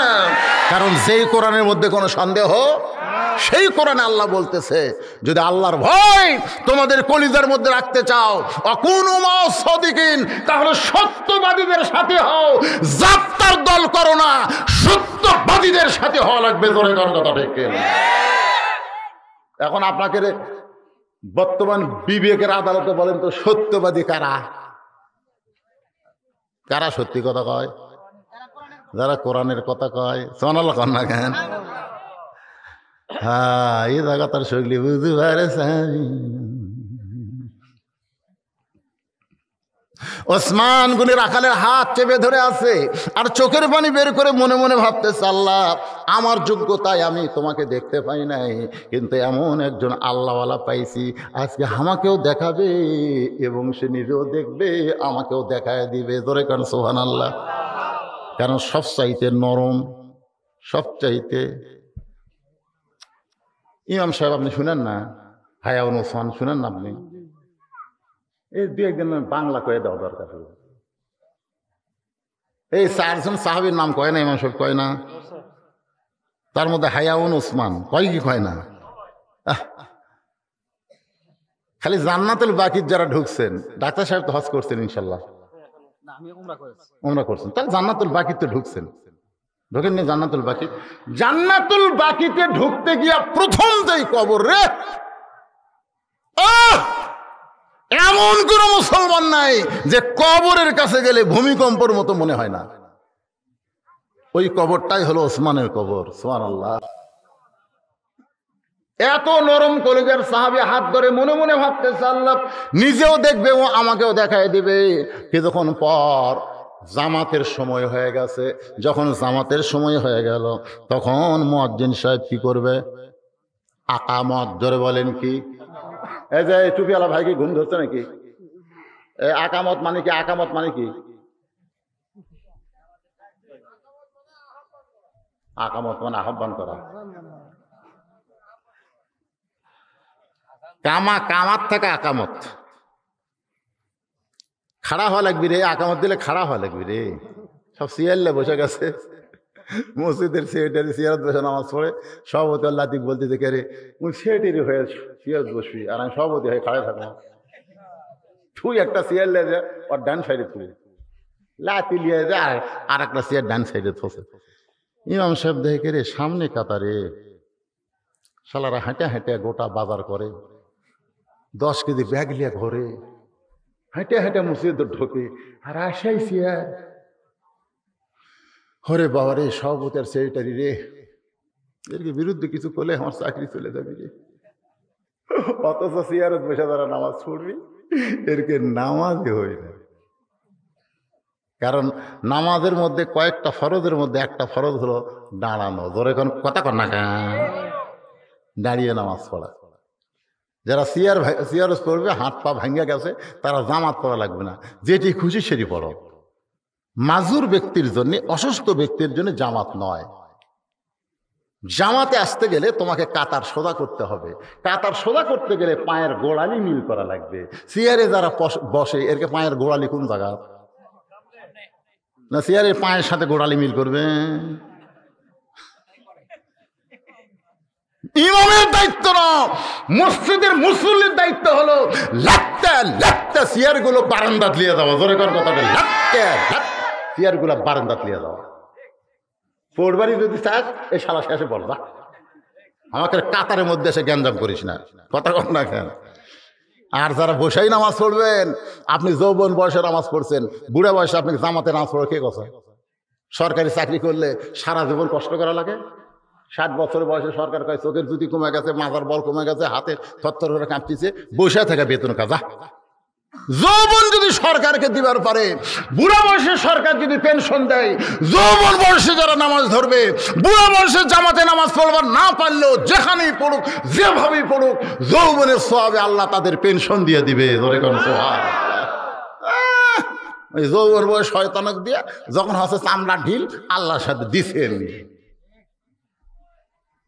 আর মিল দিবার আছে, সিয়ালে মিল দিচ্ছে। আল্লাহ কোরআনে বলেছে কুমু লিল্লাহি, হুজুর আয়াতটা খেয়াল করেন, কুমু লিল্লাহি কানিতিন। কানিতিন মানে কি? আনুগত্য নিয়ে দাঁড়াতে হবে। এখন যেই মাত্র আকামত শুরু করেছে, কে যে কয়টা উঠলে আর সিয়ার ফাটি নাকি রে? হ্যাঁ, খুব খেয়াল করবেন মনোযোগ দিয়ে। যেই মাত্র আকামত শুরু করেছে, এমন সময় হযরত উমর মেহরাবের মধ্যে ঢুকছে। সুবহানাল্লাহ। হয়তো আপনারা বলবেন হুজুর হযরত ওমর মেহরাবের মধ্যে কোন দিক দিয়ে ঢুকলো? বর্তমান বাংলাদেশে মসজিদের দরজা দিয়ে ইমাম সাহেব মেহরাবে আসে, কিন্তু আল্লাহর কোরআন দিয়ে যখন রাষ্ট্র চলবে তখন ইমাম মানে এমপি, ইমাম মানে মন্ত্রী, ইমাম মানে প্রেসিডেন্ট, ইমাম মানে প্রধানমন্ত্রী, ইমাম মানে ডিসি, ইমাম মানে এসপি। এই জন্য তাদের জন্য মেহরাব থেকে আলাদা একটা রেস্ট করার ঘর থাকবে। ওই ঘরের মধ্যে তারা আঙ্গুর খাবে, ওই ঘরের মধ্যে তারা বেদানা খাবে। কিন্তু যেই মাত্র আকামা শুরু করবে তখন নেতা এসে মেহরাবের মধ্যে ঢুকবে। জোরে গান সুবহানাল্লাহ। হযরত ওমর মেহরাবের মধ্যে ঢুকছে, রাখাল খালি মানে দেখতেছে যতক্ষণ পর্যন্ত কাতার সোজা না হবে ততক্ষণ পর্যন্ত ইমাম কিন্তু কিবলামুখী হবে না। উমর ফারুক মুসল্লির দিকে তাকায় আছে। যেই মুয়াজ্জিন বলছে কদ কামাতিস সালাহ, কদ কামাতিস সালাহ, সঙ্গে সঙ্গে রাখাল আল্লাহু আকবার। ওসমান গনি হাত ছাড়া দিচ্ছে, হাত ছাড়ে দেখ বলতেছে কারে ভাই, ইমাম ভুল করলে মানুষ লোকমা দেয়, এখন আকামতি শেষ হয়নি আর তুই আল্লাহ আকবার লোকমা দিল। রাখাল বলতেছে এই জন্যই তো তুই কানা, দেখ পারে সে তুই দেখ পারে পাইস না। হ্যাঁ, আমি কি জন্য লোকমা দিলাম মিয়া তুই জানিস না? পিছন দিক থেকে এক সাহাবী দৌড়ে এসে রাখালের হাত হেসকা টান দেয়, বলতেছে এই পাগল, তোর সামনে দেখেই আমার মনে সন্দেহ হয়েছিল, তুই যে মানুষটাকে কানা কানা বলে তিরস্কার করতেছিস ওই মহামানবকে তুই চিনিস? ওই মানুষটা হলো আল্লাহর নবীর ডবল জামাই ওসমান গনি। রাখাল থর থর করে কাঁপতেছে, চিল্লায় চিল্লায় বলতেছে এই জন্যই তো বারান্দাত নামাজ পড়ি, এই জন্যই তো ভিতরে ঢোকার সাহস কোনোদিন পাইনি। এত বড় একজন সাহাবীকে আমি এত তিরস্কার করেছি, আমি এই জন্যই ভিতরে ঢুকতে চাইনি, কিন্তু এই পথিক আমার সর্বনাশ করছে। ওমর ফারুকের দিকে আঙ্গুল তুলে বলতেছে ওই পথিক আমার সর্বনাশ করছে, ওই পথিক আমারে কইছে ওমরকে যদি দেখতে চাও তাহলে সামনে কাতারে নামাজ পড়ো, মেহরাবের মধ্যে দেখবা যে মানুষটা ইমামতি করবে ওই মানুষটি হলো হযরত ওমর। আমার সারা জীবনের সাধনা একটাবার আমি হযরত ওমরকে দেখতে চাই, কিন্তু ওমরকে দেখতে এসে ওই জায়গায় যদি পথিককে আমি দেখতে পাই তাহলে তোমরাই বলো লোকমা দেওয়া ছাড়া তোমার উপায় নাই। আমি আল্লাহু আকবার লোকমা দিয়ে আমি পথিককে মেহরাব থেকে সরাই দিব, ওই জায়গায় হযরত ওমরকে আমি এক নজর দেখতে চাই। হাজার হাজার সাহাবীরা কান্দে, মসজিদের মধ্যে হাজার হাজার সাহাবীরা কান্দে। সমস্ত সাহাবীরা যখন কাঁদতেছে রাখাল চিল্লায় বলে আল্লাহ বারান্দায় নামাজ পড়া ভালো, এই ভিতরে কেন কান্দা কান্দি শুরু হয়ে গেল? ওসমান গনি বলে রাখাল ভাই, ভিতরে কান্দার কারণ হলো তুমি যারে পথিক পথিক বলতেছ তিনি হলেন হযরত ওমর। গাছের গোড়া কাটলে গাছটা যেমন ঠাস করে পড়ে যায়, রাখাল তেমনি পড়ে কাটা মুরগির মতন ছটফট করতেছে আর চিল্লায় বলতেছে আমির আল মুমিনিন, আমি আপনাকে তওবা পড়াইছি, আমি আপনাকে মুনাফিক কইছি, আমি অথচ অধম রাখালকে আপনি কিছুই বলেননি। আমার ফারুক এক টানে পড়ে যাওয়া রাখালকে বুকের মধ্যে নিয়ে কপাল একটা চুমা খায়। সমস্ত সাহাবীরা চিল্লায় বলে ইয়া আমির আল মুমিনিন, আপনাকে তওবা পড়াইছে, আপনাকে মুনাফিক কইছে, আপনাকে ভণ্ড কইছে, অথচ রাসূল বলেছে আমার ওমর যে রাস্তা দেয়া যায় ওই রাস্তা দেয়া শয়তান যাইতে ভয় পায়, আর আপনারে তওবা পড়াইছে, আপনারে মুনাফিক কইছে, আপনারে ভণ্ড কইছে, সেই মানুষটাকে বুকের মধ্যে নিয়ে কপালে চুমা দিলেন। ওমর ফারুক রাখালকে বলে রাখাল ভাই, তোমার এত কথা হজম করার পিছনে কারণ হলো আমি তোমাকে দেখি নাই, তোমার ভিতরে আমার আল্লাহর কোরআন দেখতে পাই। আজকে কোরআনের মাহফিলে এসে শুধু কোরআন শুনলে হবে না, বাস্তবে আল্লাহর কোরআনকে গ্রহণ করার দরকার আছে না নাই? এখন আছে না নাই? হতে পারে যারা 14 বছর হলে কোরআনের মাহফিল করতেছে তাদের মধ্যে এখনো অনেকে নামাজ ধরেনি, এরকম আছে না নাই? হতে পারে, আমি বলছি। আবার একজন করেন না, কি বললো? 14 বছর হলে কোরআনের মাহফিল করে, নামাজ হয়নি। তার মানে গেলে শোনা, শুনে যাও রে, কি ওয়াজ করলো শুনি রে সরে। এই শোনার জন্য আল্লাহ কোরআন দেয় নাই, বাস্তবে আল্লাহর কোরআনকে গ্রহণ করা লাগবে। জোরে কোন কথা ঠিক? ওমর ফারুক কান্দার কয় রাখাল, আমি তোমাকে দেখিনি ভাই, তোমার ভিতরে আমার আল্লাহর কোরআন দেখতে পাই। কোরআন মানে কোরআন মোতাবেক চলা। আজকে যে মাহফিলগুলো ছেলেরা করলো, খুশি না বেজার? আমি তো নিয়ত করছিলাম, অসুস্থ মানুষ অ্যাক্সিডেন্ট হয়ে, আমার জামাই করেছিল যা করা লাগে আমি করবো, আপনি কেমন কিছু করা লাগবে না, ঘন্টা খানিক মারবেন তাহলে হবে। কিন্তু আপনাকে বসার সাইজ সুন্দর যে দেখে 12টা 12 বাজে গেছে। 12টা বাজলেই তারিখ পরিবর্তন হয় নাই, আর আজকের তারিখ আর 8 তারিখ নাই, 9 ডিসেম্বর পড়ে গেছে ভাই। তো এখন প্রধান অতিথি সাহেব মাহফিলে এসে কিছু কথা, এই পিছনকার লোকেরা শোনেন, একটু ধৈর্য, ইন্নাল্লাহ মাস সাবিরিন, ধৈর্যশীলদের সঙ্গে কে থাকে? প্রধান অতিথি। প্রত্যেকটা মাহফিল আমি দেখি আসাই তারা কিছু ভাষণ দিয়ে চলে যায়। তা আজকে কোনো নেতাকে ওনারা প্রধান অতিথি করেনি, করছে এক ডাক্তার সাহেবকে। তো মাশাআল্লাহ ডাক্তার সাহেব এসেছেন, শেষ পর্যন্ত উনি আসেন, আপনাদেরকে শুধু একটু শুভেচ্ছা বিনিময় করবেন। ডাক্তার সাহেব একটু শুভেচ্ছা বিনিময় করবেন, তারপরে আমি আপনাদের মোনাজাত করে দেবো ইনশাল্লাহ। ওটা বসার দরকার নাই, হতে পারে জীবনের শেষ মোনাজাত, ঠিক কিনা বলেন? পারে কি পারে না ভাই? আমি তো তাই মনে করি অ্যাক্সিডেন্ট হওয়ার পর থেকে।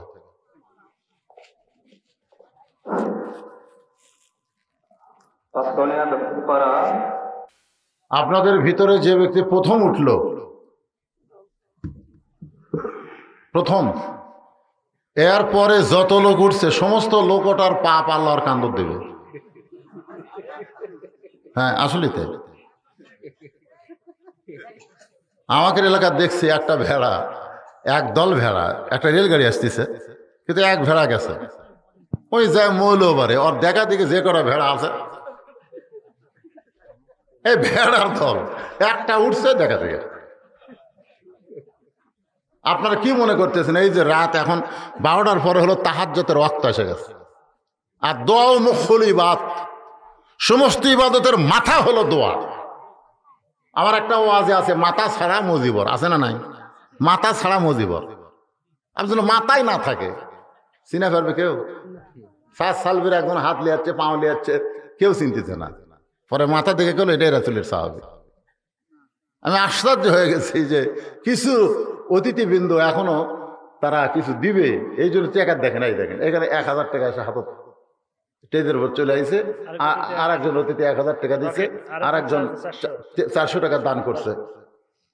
হ্যাঁ 400 টাকা দান করছে। এই বিজ্ঞাপনে বহু অতিথির নাম রয়েছে, তারা যে আগে দেয়নি বসে আছে তা তো আমি জানি না। তো ভাইজান আপনাদের মধ্যে এমনও কেউ থাকতে পারে কোরআনের জন্য, কোরআনের মাহফিলের জন্য, ওটার দরকার নাই, যারা দিবেন শুধু তারা উঠবেন আল্লাহর হস্তে এই মাহফিলের সৌন্দর্যের জন্য। বরেণ্য অতিথি বেলাল হোসেন 2000 টাকা দান করছে, আল্লাহ তার দানকে কবুল করুক, সকলে বলে আল্লাহুম্মা আমিন। মাশাআল্লাহ। মোহাম্মদ শাহিন মাঝখান থেকে এসে 500 টাকা দান করছে, আল্লাহ শাহিনের দানকে কবুল করে। এরকম যদি কেউ থাকে তারা শুধু ওঠেন, বাদ বাকি ওঠেন না। এক অতিথি সাহেব 500 টাকা দান করছে, আল্লাহ তার দানকে কবুল করেন, আল্লাহুম্মা আমিন।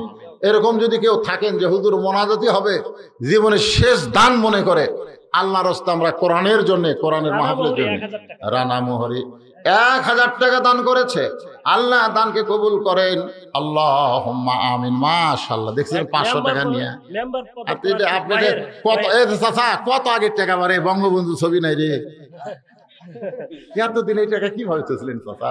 আল্লাহ মাশাআল্লাহ 500 টাকা দান করেছে। মেম্বার পদপ্রার্থী গহের উদ্দিন 1000 টাকা দান করেছে, আল্লাহ তার দানকে কবুল করেন, লিল্লাহি আকবার।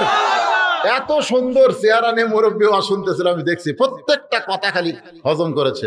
2000 টাকা মুরব্বী, 500 টাকা, আল্লাহ আর একজন 2000 টাকা। আর একজন 500 টাকা দান করছে, আল্লাহ দানকে কবুল করেন। লয়াপাড়ার মিল্লাত আল্লাহ 500 টাকা দান করছে, আল্লাহ কবুল করেন। মেয়েদের মধ্য থেকে আমার মায়েদের মধ্য থেকে শিমু মা 500 টাকা দান করছে, আল্লাহ দানকে কবুল করেন। হালিম ধানের ব্যবসায়ী 500 টাকা দান করছে, আল্লাহ কবুল করেন। সৌদি প্রবাসী একজন আল্লাহর বান্দা কিনা, মালয়েশিয়া প্রবাসী 1500 টাকা, সৌদি প্রবাসী 1000 টাকা দান করছে। টাকা ঠিক রে, এত টাকা পড়ে আছে আর আমি মনাজাত করেছি। আল্লাহ আর একজন 500 টাকা দান করছে, আল্লাহ দানকে কবুল করেন। আল্লাহ নেক নিয়ত নেক আশা করে আল্লাহুম্মা আমিন। আর একজন ছোট ভাই সেনার, ওনার দাদা মারা গেছে, শাফি সাহেবের দাদা মারা গেছে, দাদার জন্য দোয়া চায়। আল্লাহ তাআলা দাদার কবর জান্নাতের টুকরা বানান। লায়াবাড়ির সাবেক মেম্বার 500 টাকা দান করছে, আল্লাহ দানকে কবুল করেন। আল্লাহুম্মা আমিন। আর একজন অতিথি সাধু ভাই 1000 টাকা দান করছে, আল্লাহ তার দানকে কবুল করেন। নৌবাহিনীর চাকরি করে, কি নাম বাবা? সোহাগ 1000 টাকা দান করছে, আল্লাহ দানকে কবুল করেন। চাকরির মধ্যে আল্লাহ বরকত দেন। মুক্তার হোসেন 500 টাকা দান করছে, আল্লাহ মুক্তার হোসেনের দানকে আল্লাহ আপনি কবুল করেন। আল্লাহুম্মা আমিন। এ দুনিয়া রবে না কো চিরকাল, একদিন ভাঙবে রে বাজার। ভাইজান বসেন, মোনাজাত হবে। এই টাকাগুলো দেখেন, না চাইলে পাওয়া যাইতো না, সব চলে আইছে। মাশাআল্লাহ, অনেক টাকা দান করছে আল্লাহ কোরআনের জন্য, তোমার কোরআনের মাহফিলে।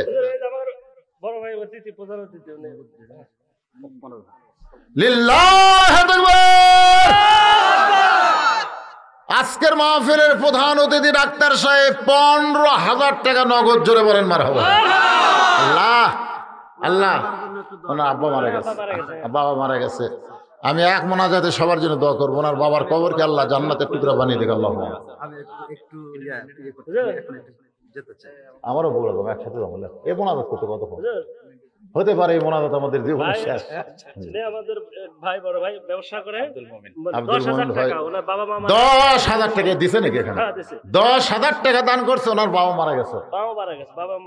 বাবা দুইজন মারা গেছে। আব্দুল মোমিনের বাপ মার কবরকে জান্নাতের টুকরা বানায় দেন, ধরে এখন আমিন। মিন্টু এখন তো 1000 টাকা দান করছে, আল্লাহ চাকরি বাকরি ব্যবসা বরকত দেন। আপনার জামাই, আপনার আমার জামাই হচ্ছে ভাস্তি জামাই, সেটা এখন একটা চুলো পাকিনি তার বলে জামাই। আল্লাহ ভাস্তি জামাই 2000 টাকা দান করছে, আল্লাহ তার দানকে কবুল করেন। আর একজন অতিথি সুজন 1000 টাকা দান করছে, আল্লাহ তার দানকে কবুল করেন। 3 মেম্বার 1500 টাকা দান করছে, আল্লাহ 3 মেম্বরের দানকে আল্লাহ আপনি কবুল করেন। আল্লাহুম্মা আমিন। আমিন আমিন। আল্লাহ আমিন। দানকারীর জন্য হও তুমি জান্নাতের জামিন। সকলে ইস্তেগফার পড়েন, আস্তাগফিরুল্লাহ পড়েন, আস্তাগফিরুল্লাহ রব্বি মিন কুল্লি জামবে ওয়া তুবু ইলাইহি লা হাওলা ওয়ালা কুওয়াতা ইল্লা বিল্লাহিল আলিয়্যিল আযীম। ব্যাগ দিছে, একই দিন ব্যাগ কোন বিপদ দেয়, মানুষ বিরক্ত হয়ে মনে করবে এটা আর কাটে। আপনাদের কোরআনের মাহফিলের জন্য, কোরআনের মহব্বতে এরা দান করতেছে। আলহামদুলিল্লাহ, আলহামদুলিল্লাহ। আজকের মাহফিলের মহিলাদের পক্ষ থেকে একজন মা 500 টাকা দান করছে, আল্লাহ দানকে কবুল করেন। সম্মানিত সভাপতি সাহেব, অত্যন্ত অভিজ্ঞ বিজ্ঞ সম্মানিত আপনাদের মসজিদের সম্মানিত খতিব, আজকের মাহফিলের সম্মানিত সভাপতি সাহেব, ওনার সমাপ্তি ভাষণের পরেই মোনাজাত, কোনো দেরি করা হবে না। উনি শুধু সমাপ্তি ঘোষণা করার পরে মোনাজাত হবে ইনশাআল্লাহ।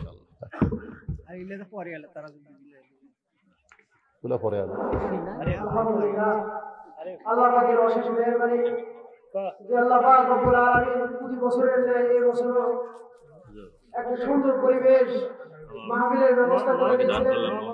আমরা মাগরিবের পর থেকে নিয়ে প্রায় রাত 12:30টার পর এই দীর্ঘ সময় ধরে ধৈর্যের সাথে ছিলাম। আল্লাহ পাক রব্বুল আলামিন আমাদের সকলের আশা বসা এবং কোরআন হাদিসের আলোচনা শোনা এগুলোকে কবুল আর মঞ্জুর করে সকলে বলে আমিন। তো আমাদের শ্রদ্ধেয় ওয়াইজে তিনি আমাদের মাঝে বিস্তারিত হয়ে বলছেন যে শুধু ওয়াজ শুনলে হবে না, বরং মানতে হবে সামিআনা ওয়া আতা'না, শুনতে হবে এবং আনুগত্য করতে হবে, মানতে হবে। শোনার নাম কামিয়াবি না, মানার নাম কামিয়াবি। এজন্য আমি লম্বা কথা বলবো না।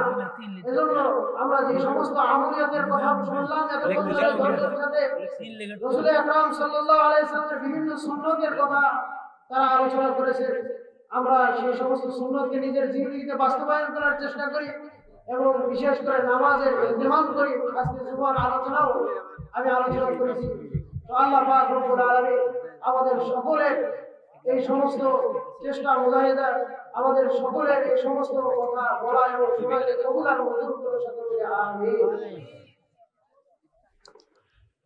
মোনাজাতের পরে আমার লেখা একটা বই আছে, আমাকে যারা দাওয়াত দিবার যান তারা দেখেন আমি এই একটা মাদ্রাসা মসজিদ নির্মাণ করেছি। পৃথিবীর কারো কাছ থেকে দান সদকা নেওয়া হয় না। এ ওয়াজ করে যে টাকা পায় সে টাকা দিয়ে মাদ্রাসা মসজিদ গড়ানো হয়, নির্মাণও হয়, খরচ করা হয়। তো আমার জামা যেটা বললো যে অ্যাক্সিডেন্ট হয়েছে, আমার গাড়ি যারা দেখছে আমি ফেসবুকে দিছি, এখানে বাঁচার কথা না। আল্লাহ পাক আমাকে হায়াতে রাখছেন। তো কারো কাছ থেকে কোনো কিছু নেই না, তবে একটা বিনিময় একটা বই এদের সুন্নাতের বাগান, যে সুন্নাত সম্পর্কে এতক্ষণ সবদেশে বলতেছিল, সেই সুন্নাতের উপরই একটা লেখা বই, সুন্নাতের বাগান, 50 টাকা হাদিয়া। এটা যেটা দিবেন বই পাবেন ফ্রি, আর হাদিয়া যেটা 50 টাকা দিবেন এর মাদ্রাসায় দেওয়া হবে। মাদ্রাসায় একটা পয়সা নিজের জন্য খরচ করা হবে না, সম্পূর্ণ মাদ্রাসায় খরচ করা হবে। আপনাদের 50 টাকার বিনিময়ে একটা বই পেলেন, মাদ্রাসায় 50 টাকা দান করা সব পাবে। এখন মোনাজাত হবে। ভাই জান আপনাদের কারো কোনো কথা আছে? না, কোনো তেমন কথা নাই। আমরা যে উদ্দেশ্যে আমাদের যে মুরব্বীরা মারা গেছে ইয়াতে, তাকে রুহের মাগফিরাতের জন্য সবার জন্য দোয়া করা হয়। অনেক মুরব্বী মারা গেছে, সবাই মারা যাবে ভাই। আরেক মহিলা, একজন মহিলা খালেদা, একজন মা 500 টাকা দান করছে। আপনারা ভিতরে গামছা দিয়ে মহিলাদের মধ্যে আদায় করছেন, আগে করছেন। মহিলা কেমন হচ্ছে?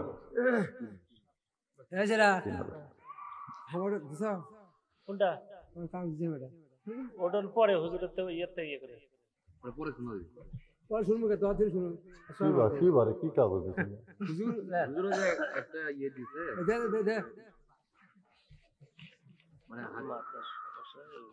মানুষের নিকট থেকে আর্থিক সাহায্য চাওয়া প্রসঙ্গে মাসালা উত্থাপন। এতিম সন্তানদের শিক্ষার জন্য তো চাওয়া যাবে, তো অসুবিধা কি? যথাবিহিত সনপূর্বক বিনীত নিবেদন এই যে আমি আপনার সমীপে জানতে চাই যে অপর মানুষের নিকট থেকে আর্থিক সাহায্য নিয়ে এতিম অসহায় দুস্থ সন্তানদের লেখাপড়ার ব্যয়ভার বহন করা যাবে কিনা, এ প্রসঙ্গে আপনাকে শরীয়ত ভিত্তিকভাবে কি অবগত করলে আমি বিশেষ উপকৃত হব। অতএব বিদায় প্রার্থনাপূর্বক আমাকে উক্ত বিষয়ে সঠিক মশালা প্রদানে আমাকে জ্ঞাত করিতে আপনার বিশেষ মর্জি হয়। তার এখানে আমি একটা হাদিস বলি, ইন্নাল জান্নাতা তুস্তাকু ইলা খামসাতি নাফারিন, নিশ্চয় 5টা দলের জন্য আল্লাহর জান্নাত আশা করে আছে। 1 নম্বর হলো তালিয়াল কোরআন, যেটা নিয়ে এতক্ষণ ওয়াজ হলো কোরআনের। 2 নম্বর হলো মুতাইমুল জাইয়ান, ক্ষুধার্তকে অর্থদান করা। মুফসিল ওরিয়ান, বস্ত্রহীনদেরকে বস্ত্রদান করা। অমান সাল্লি আলা হাবিবি রহমান, আল্লাহ রাসূলের প্রতি বেশি বেশি দুরূদ শরীফ পাঠ করা। ওয়া হাফিজুল লিসান, জবানকে সংযত রাখা। সূরা আপনার কুরাইশ লিইলাফি না আরাইতাল্লাযী ইউকাযযিবু বিদ্দিন, সূরা মাউন, আরাইতাল্লাযী ইউকাযযিবু বিদ্দিন ফাযালিকাল্লাযী ইয়াদউল ইয়াতীম ওয়ালা ইয়াহুদ্দু আলা তুআমিল মিসকিন। এইটুকু পড়লেই এনার উত্তর হয়ে যাবে। কি হুজুর হবে না? হয়ে যাবে। তা আপনি পড়বেন সূরা মাউনের তাফসীর পড়বেন, চাওয়া যাবে না কেন? এতিমের জন্য, আপনি নিজের জন্য চাচ্ছেন না তো। এতিম অনাথের জন্য তো আপনি মাদ্রাসা করতে পারেন, এতিমখানা করতে পারেন। এটা একলাই করবেন, 10 মিলে করবেন, সকলে মিলে করবেন, চাওয়া যাবে, অসুবিধা নেই। মাশাআল্লাহ, মাস শেষে আর একজন অতিথি 2000 টাকা দান করছে। আল্লাহ কি নাম? নীরব। নীরব কথাই কয় না, নাহিদ বাদশা নীরব। আল্লাহ তার দানকে কবুল করুক। সবাই দোয়া করব, আল্লাহুম্মা আমিন। আল্লাহুম্মা আনতাস সালাম ওয়া মিনকাস সালাম, তাবারাকতা ইয়া যাল জালালি ওয়াল ইকরাম। আয় আল্লাহ তাআলা, মাগরিবের নামাজের পর থেকে এত রাত পর্যন্ত তোমার পাগল বান্দা বান্দিরা আরামের বাড়ি ঘুমকে বাদ দিয়া কোরআন হাদিসের মহব্বত কলিজার মধ্যে নিয়া এই জান্নাতের বাগানে বসে বসে কোরআন হাদিসের আলোচনা শোনার শেষে আমি গুনাহগারের সঙ্গে রহমতের দরজায় ফকির হয়ে দোকানা হাত তুলেছি। আল্লাহ মেহেরবানি করে আজকের মাহফিল আমাদের সকলের হেদায়েতের জন্য, নাজাতের জন্য, জান্নাতের জন্য কবুল করো। যেই যুবকগুলো কষ্ট করে মেহনত করে, আল্লাহ টাকা পয়সা খরচ করে মানুষের কাছ থেকে সহযোগিতা নিয়ে আজকের 14তম জান্নাতের বাগান এই আল্লাহর সমাপ্তির পথে, আল্লাহ সকল যুবকদেরকে ঈমানের জন্য, ইসলামের জন্য, জান্নাতের জন্য কবুল করো। কিয়ামত পর্যন্ত এই মাহফিল যেন এখানে চালু থাকে আল্লাহ, সেই রহমত বরকত দান করো। আল্লাহ গো, আজকে আলোচনার ভিতরে ভুল ত্রুটি মাফ করে যেটুকু কবুল করো। সোনার মদিনায় নবী পাকের রওজা মোবারকে কবুল করে না। তামাম আম্বিয়ায়ে কেরাম, আসহাবে কেরাম, তাবিঈন কেরাম, তাবা তাবিঈন কেরাম, তামাম পৃথিবীর মাটির নিচে যত মুমিন মুমিনা শুয়ে আছে আল্লাহ সকল আরওয়াফে হাদিয়া কবুল করো। খাস করে আল্লাহ তাআলা এই পাঁচকাউনিয়া দক্ষিণ পাড়ায় যত মানুষ দুনিয়া থেকে কবরে চলে গেছে আল্লাহ সকলের কবরকে জান্নাতের টুকরা বানিয়ে দাও। আল্লাহ আমরা যারা হাত তুলেছি, আমাদের মধ্যে যাদের জনম দুখনি মা দুনিয়া থেকে বিদায় হয়ে গেছে, আল্লাহ মেহেরবানি করে মায়ের কবরটাকে জান্নাতের টুকরা বানিয়ে দাও। বাবার বাড়ি ঘর সবই আছে, আমি সহ আমরা যারা বাবা হারে এতিম হয়ে গেছি আল্লাহ মেহেরবানি করে বাবার কবরকে জান্নাতের টুকরা বানিয়ে দাও। আব্দুল মুমিন তার বাপ মা দুইজনই দুনিয়া থেকে বিদায় হয়ে গেছে, 10,000 টাকা দান করে দোয়া চাইছে, আল্লাহ কবুল করো। তার সন্তানের জন্য দোয়া চাই, তুমি কবুল করে নাও। আয় আল্লাহ তাআলা আজকের মাহফিলের সম্মানিত প্রধান অতিথিকে আল্লাহ তুমি কবুল করো। আল্লাহ সবচাইতে বড় সেবা হলো ডাক্তারি, আল্লাহ এত বড় দায়িত্ব তাকে দান করেছ, মেহেরবানি করে আল্লাহ তুমি তাকে কবুল করে নাও। প্রধান অতিথি হিসাবে এত সুন্দর কথা বলেছেন অল্প সময়ের মধ্যে, আল্লাহ তার কথাগুলো মেলে আমাদেরকে চলার তৌফিক দাও। আজকের মাহফিলের সম্মানিত সভাপতিকে আল্লাহ তুমি কবুল করো। এই মাহফিল কমিটির সভাপতি, মাহফিল কমিটির সহসভাপতি, মাহফিল কমিটির সেক্রেটারি, কেশিয়ার সদস্য, এই মাহফিল কমিটিকে যারা ভালোবাসে, সাহায্য করে, সহযোগিতা করে, আল্লাহ তাদের সকলকে কবুল করো। আমার মা বোনেরা পর্দার অন্তরালে বসে বসে ওয়াজ শুনেছে, পর্দানি শিয়াবেদা সালিহা কবুল করে মা ফাতেমার চরিত্র দান করে দাও। আল্লাহ আমার মা অসুস্থ অবস্থায় হাসপাতালে আছে, আল্লাহ সেই মাকে রেখে আল্লাহ আমি আজকে মাহফিল করতেছি। আল্লাহ আমার সেই মায়ের জন্য সবার কাছে দোয়া চাই। আমার মা স্ট্রোক করেছে, একটা হাত একটা পা মুখ চলে গেছে, আল্লাহ আমার মাকে পুরাপুরি সুস্থতা দান করে দিও। আল্লাহ আমি সহ আমরা যারা অসুস্থ আছি আল্লাহ আল্লাহ সকলকে সুস্থতার নিয়ামত দান করে দাও। আল্লাহ আমিন আমিন করে এত রাত্রে তোমার দরবারে ফকিরকে খালি হাতে ফেরত দিও না। কত মানুষের জানাজার নামাজ আমরা পড়েছি, এই 2 হাত দিয়ে কত কবরে আমরা মাটি দিয়েছি। একদিন আমরা সবাই মরে যাব, যেদিন আমাদের মৃত্যু হবে দিনটা যেন জুমার দিন হয়, মাসটা যেন রমজান মাস। ইমানের সাথে আমাদের কবুল করো। মাজলুম আলেমদেরকে তুমি হেফাজত করো আল্লাহ, ফিলিস্তিনের মুসলমানদেরকে তুমি হেফাজত করো। যারা দুনিয়া থেকে বিদায় নিয়েছে তাদের শাহাদতের মর্যাদা দান করে দাও। যারা আহত অবস্থায় আছে আল্লাহ তাদেরকে সুস্থ করে দাও। বাইতুল্লাহ আব্রাহামের থেকে আবাবিল ফাঁকি দিয়ে তুমি হেফাজত করেছো, তোমার বাইতুল মুকাদ্দাসকে তুমি হেফাজত করো গো মাবুদ। আল্লাহ ইহুদি বেঈমানদেরকে তুমি সাইজ করো আল্লাহ। আল্লাহ তুমি ছাড়া আমাদের পাওয়ার কেউ নাই আল্লাহ, তুমি আমাদের সব কিছু। বিশ্বের মুসলমানের প্রতি রহম করো, বাংলাদেশের মুসলমানকে তুমি হেফাজত করো আল্লাহ। আল্লাহ শৃঙ্খল অবস্থায় দেশকে আমরা দেখতেছি। আল্লাহ শৃঙ্খলতা ফিরে দাও আল্লাহ, আমাদের মিলেমিশে মহব্বতে বসবাস করা তৌফিক দান করে দাও আল্লাহ। খাস করে এলাকার প্রতি আবার দোয়া করি, রহমত বরকতের দরজা খুলে দাও। সুবহান রাব্বিকা রব্বিল ইজ্জাতি আম্মা ইয়াসিফুন ওয়া সালামুন আলাল মুরসালিন ওয়ালহামদুলিল্লাহি রাব্বিল আলামিন। ওয়াজাল আখিরাতি কালিমাতুনা ইনদাল মাউত লা ইলাহা ইল্লাল্লাহ মুহাম্মাদুর রাসূলুল্লাহ। আসসালামু আলাইকুম ওয়া রাহমাতুল্লাহি ওয়া বারাকাতুহু।